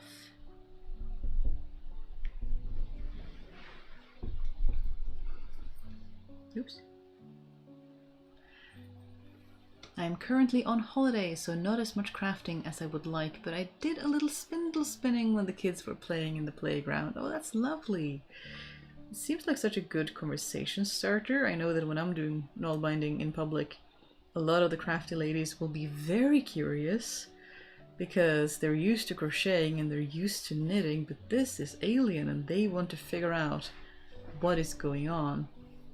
And that can be really, people can be really curious. I would imagine maybe spindle spinning would be similar because we are not used to having people spinning all the time around us anymore, but maybe people are too shy to approach. I wanted to do it at the Viking market I went to in the weekend, but it was windy and wet and I was busy talking to my friends, so the wool just stayed in my basket along with my spindle. But the idea was there. The thought of doing it was there. It would have been very fun and engaging for the public, I think, because they always like having stuff to look at and crafts that they can see, not just finished crafts being sold in the different stalls. It's pretty common, but it's nice to show them things in action as well. I know nothing about null binding at all. This sounds like magic and math. You are not wrong. But the F1 and the different things are relating to how the stitches work, how many stitches you pick up and how many stitches you connect to the next row, because null binding stitches are named, which I find very hard to memorize. They are named often by where they're from. So you will have Oslo stitch from a historical archaeological find in Oslo. You will have Telemark stitch for mittens that we have from Telemark, which is a region in Norway, and then Mammen and Korgen, and all of these are place names. And I find that exceptionally hard to memorize because there is no relation between the name and the thing you're doing, which I find very hard to remember. So I can't remember their name, but someone came up with a notation system to split the different stitches, not just by where they're from, but also how the stitches work. So how many front and back and thumb stitches, and there's all sorts of stuff you can Google, and I don't know enough about it to talk to it off the cuff, but there is a system and it's to help people talk about stitches. Where people can know what you're talking about straight away, rather than, oh, what was the Mammen stitch? What was the that Russian stitch, or others, fun stitches, or the York stitch, or what have you. It isn't perfect. Sometimes there's twists and there's very different approaches, and then the system kind of falls flat, but it does work for a lot of stitches, which is very helpful. One sock down now for it's made. Well done! One down. That is always so satisfying. And then you get more motivation to do the second one, because the first one is already done. There were some looks but no comments. I think some people don't approach me as much because I'm male presenting. Well, there is that. There definitely is that.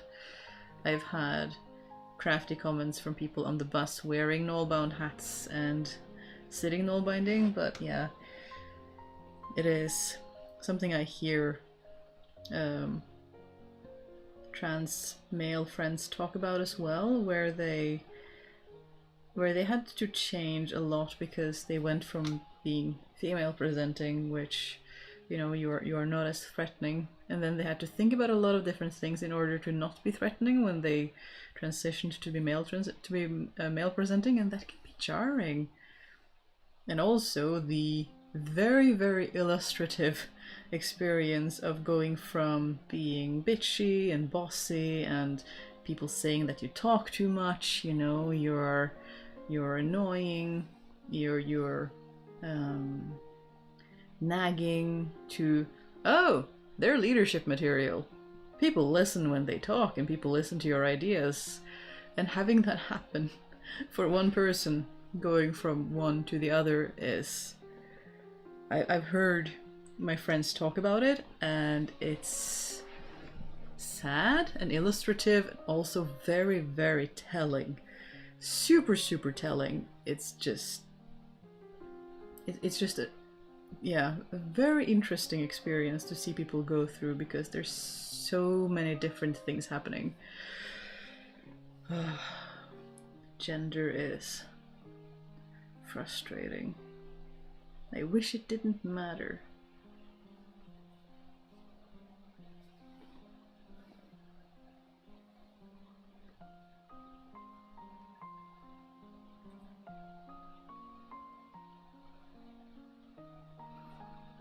The soapbox rant of the day, I guess. Gotta have at least one of those.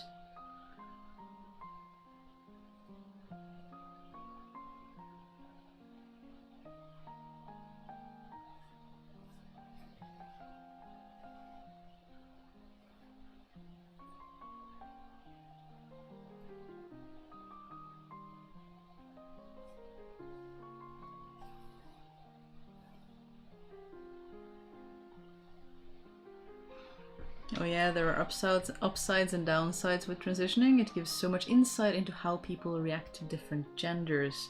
It really does. I mean, I haven't gone through it myself. I've only heard friends talk about it, but it's fascinating.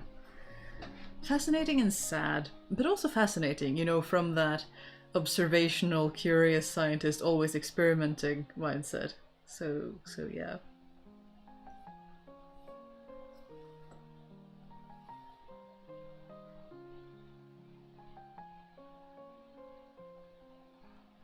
My hypothesis is that it's all the fault of the Göbekli Tepe people? I have not heard of them. They started the patriarchy. I can neither confirm nor deny, as I have no knowledge of this previously. I don't really think about the whys and where it comes from. I just want to chip away at it, little by little, until everyone is more free to do and behave and love as they wish. My attitude is, as long as you're not hurting anyone including being included yourself, because people can be very mean to themselves, then it's probably fair game. As long as I'm not hurting anyone and I'm paying my taxes, you know, contributing to society, trying my best to be kind, then things outside of that, they don't really matter. I don't see why they should matter.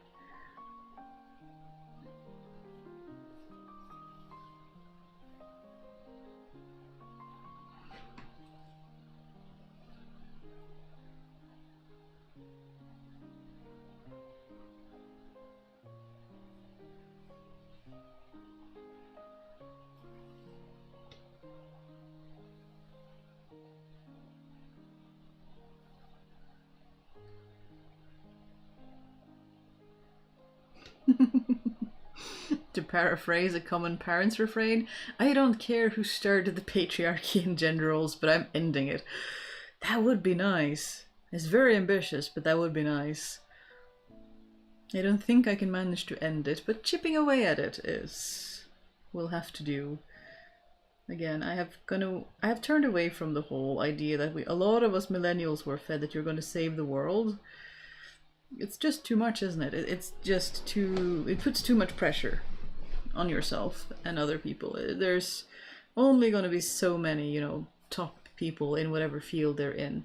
But the rest of us can do good enough and do progress and improve things. And I find that a lot easier on my brain than thinking that I'm gonna fix things entirely, because that it's usually not something so easily done by a single person. It's like the Hobbit speech talking about, you know, the everyday acts of ordinary people is much more impactful than one person trying to do something perfectly.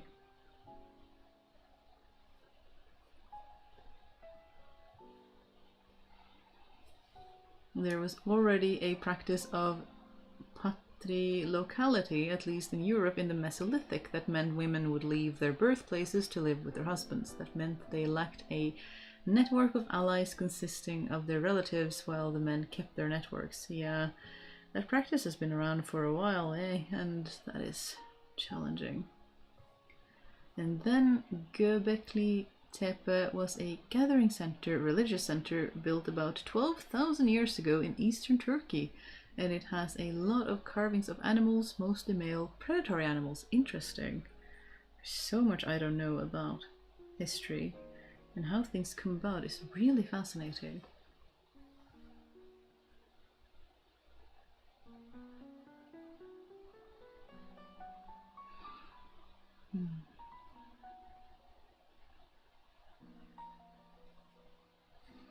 That was also a time when the transition from hunter-gatherer lifestyle to sedentary agricultural lifestyle happened. And that meant territory was permanently occupied and needed warriors to defend it.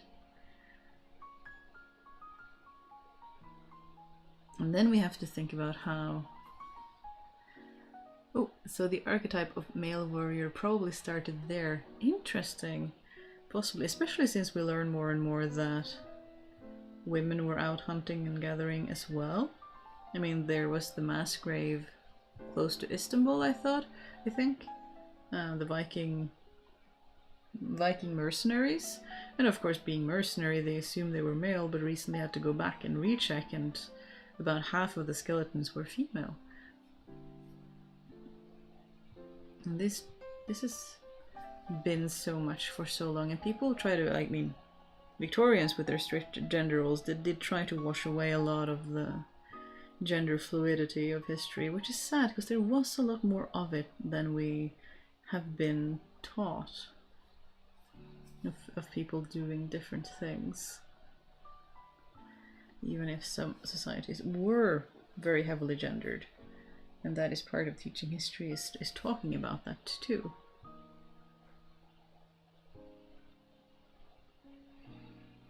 I don't believe any one person can save the world, but I can at least use my passion and add kindness to it. Yeah, exactly, Stripy Crayons. Coming in with wisdom. That is so true. It's way too much pressure to put on any one person to be like, I'm gonna save the world. That's just... no. But again, it's the 1% thing again. If we manage to, you know, improve it by 1%, a little bit at a time, a little bit, everyone working together to do tiny improvements, then the sum of that is going to be really impactful.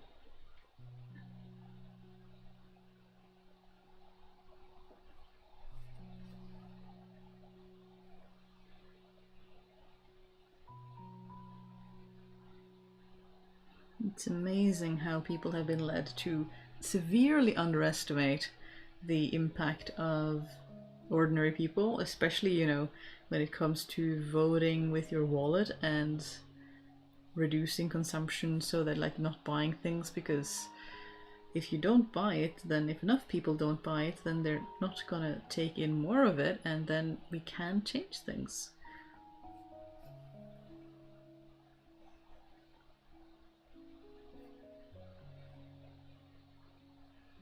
And using things up and all the stuff we know anyway, don't we?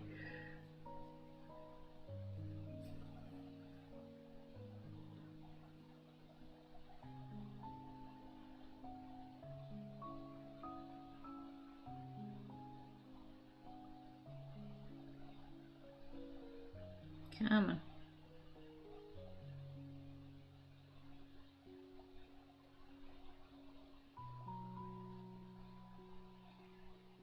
The assumptions and biases of archaeologists can also affect how history is interpreted. So small improvements by passionate or curious people can work and undo it. Very much so.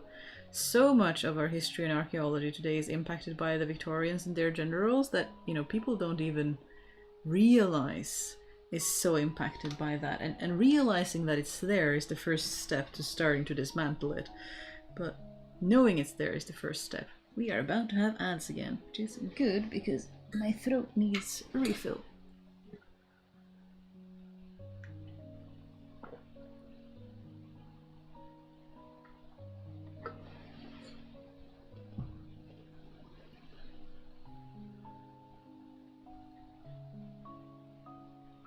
Yeah, there's so many unconscious biases hiding about, and observing them, seeing that they're there, is such an important step to doing something about it, because if you don't see it, how are you supposed to do anything about it? You have to notice it first.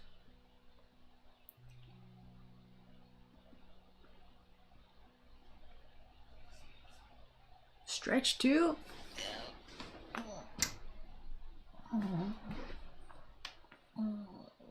I'm creaky. Getting old in my old bones. Thankfully, these biases are now in the process of being dismantled. I hope so, I really do.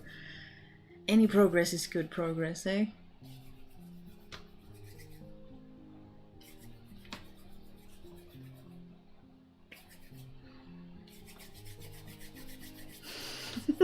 Big stretch. But am I a cat? I suppose. Oh, your ears are still twirling. You're still paying attention. You're so cute.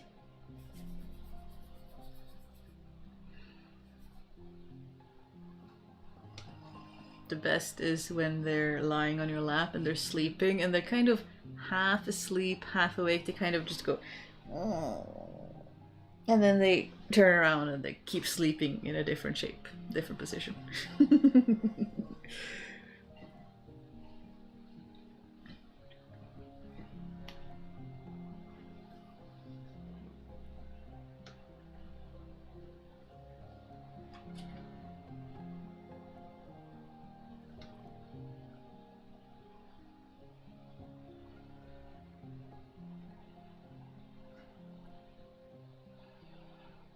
By the way, have you heard about the shaman of Bad Durenberg? She was a very significant woman from the Mesolithic period in Europe, approximately 9,000 years ago. And she was a spiritual leader whose grave had been known and visited for 600 years. Wow, that is a really long time for a cultural tradition to be upheld.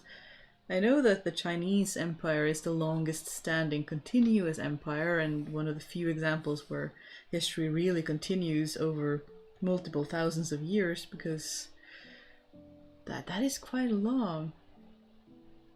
Reminds me of ancient Egyptians and Egypt and the pyramids being so long that you could be an Egyptologist in ancient Egypt studying even ancienter Egyptians. It's so cool when there is continuous history like that. I did not know that. That is really cool. There's so many influential leaders and women that are just being buried in history or have been buried in history. I mean, like Ada Lovelace, Marie Curie. I mean, Marie Curie is a legend. Madam is brilliant. It was the first bibliography I read. It was a children's bibliography of Marie Curie, and no, wait, not bibliography. What are they called? Autobiography? No, not autobiography, because she didn't write it herself. A biography. That is sufficient. Yeah, it was a series of biographies for children, and hers was the first one I picked up. And yeah, one impressive woman. My goodness.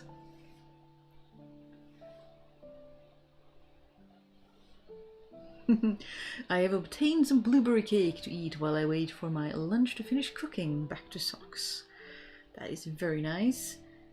It is good season for blueberry. I should bring my little berry picker and go for a trek and pick some blueberries. They are always very nice to fill the freezer with. Cute little berries. So nice in winter when you can pull up some berries and make a crumble or something like that. In the cold of winter when there's just snow outside, and you can bring that piece of summer with you into the winter season and make something refreshing and tart and nice and sweet and just lovely. It's one of the things I've learned to use jam for, because we don't have, like, in Norway it would be common to have jam on bread. We're not very big on jam on bread. I don't really like sweet toppings most of the time. Sometimes I do, but not always. So I make jam, or we are gifted jam, and I'm like, what shall I use it for? But I have learned to put it on, you know, typically sponge cake or something like that, or a pie or a tart with a bit of cream. It's delicious and very nice in winter if you're all out of, because you don't have fresh berries. Maybe you're frozen, but jam can be a very nice flavor addition as well.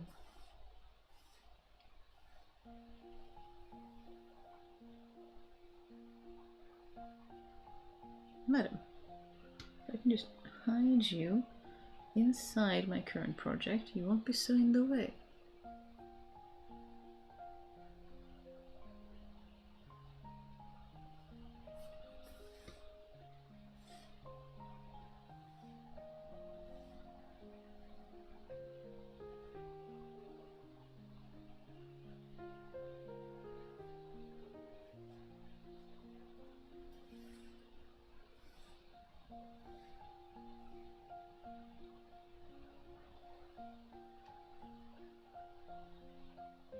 I probably could have been a lot further along if I hadn't chosen a twisted stitch where I need to flip one of the stitches before stitching each and every one, but where's the fun in that?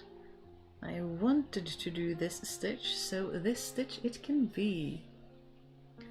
Jam in the center of a muffin is also delicious. Oh, I must try that. That sounds like a very good portable little snack, having both flavor and stability.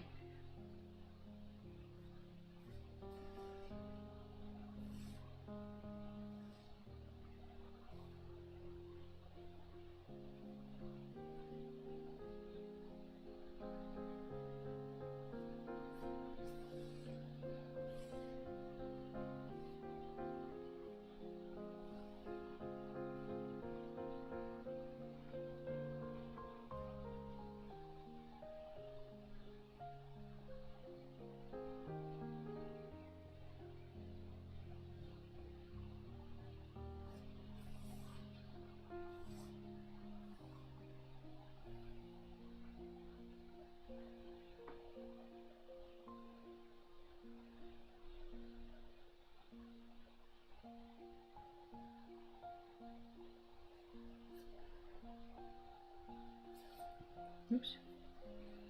It'd be nice if you held onto the needle. These are reminding me a lot of the mittens we made on the channel. Is it 2 winters ago? 1 winter ago? My brain can't brain. It'd probably be very similar, except not mittens.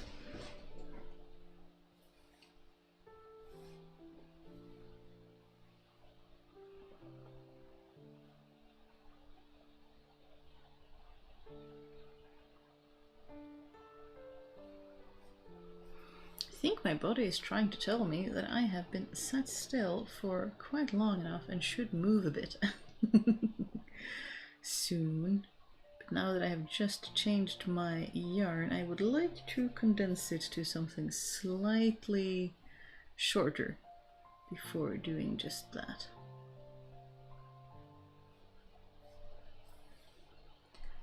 By the way, the black Welsh mountain sheep's wool I ordered last time I was in the chat has arrived. I haven't started spinning yet, but I'm gloating over it. Love it. Definitely a good time. I'm hoping it becomes everything you want it to be. You'll certainly have a project for a while, having the job of both spinning it and turning it into a sweater, so that will be a lot of fun. It does remind me of firewood, you know, keeping you warm multiple times, both gathering it and stacking it and burning it. In a similar way, you have a fleece that will first give you a craft by spinning it, and then you'll have a craft of turning it into a sweater. It's the most excellent lineage progression of craft. I want to make something, some kind of needle binding project where I've spun the yarn as well. I don't know what kind of project that would be yet, and I do need to practice spinning some more before that can happen, but one day we shall get there.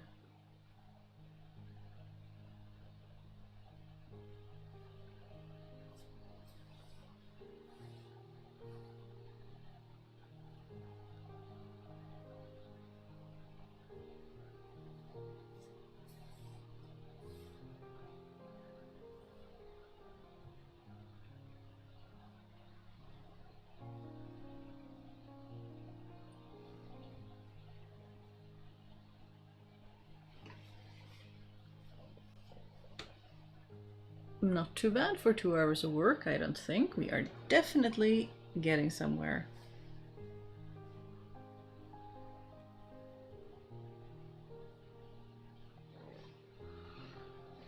But with that, I think I shall leave you all. Very nice hanging out with everyone. And let's see what Loxler says. A very fat bee tried to fly into my house while I was adding an egg to my rice cooker on the front step, but I managed to shoo it away. Well, that is good that you didn't end up with a poor bee in the rice cooker. That would have been not very fortunate for any of them. For a spin to needle project, might I suggest a small purse or pouch? You can even felt it. 3 crafts. I like the way you're thinking. We will do crafts squared, and then we will have endless amounts of crafts. This is the way. This is the end goal. But yeah, I think I shall have to leave you for today. It is getting late and I am getting too sleepy for coherent conversation, but this is lovely as always. I hope you have a great rest of your week, rest of the month, and we will see you again next week. Bye!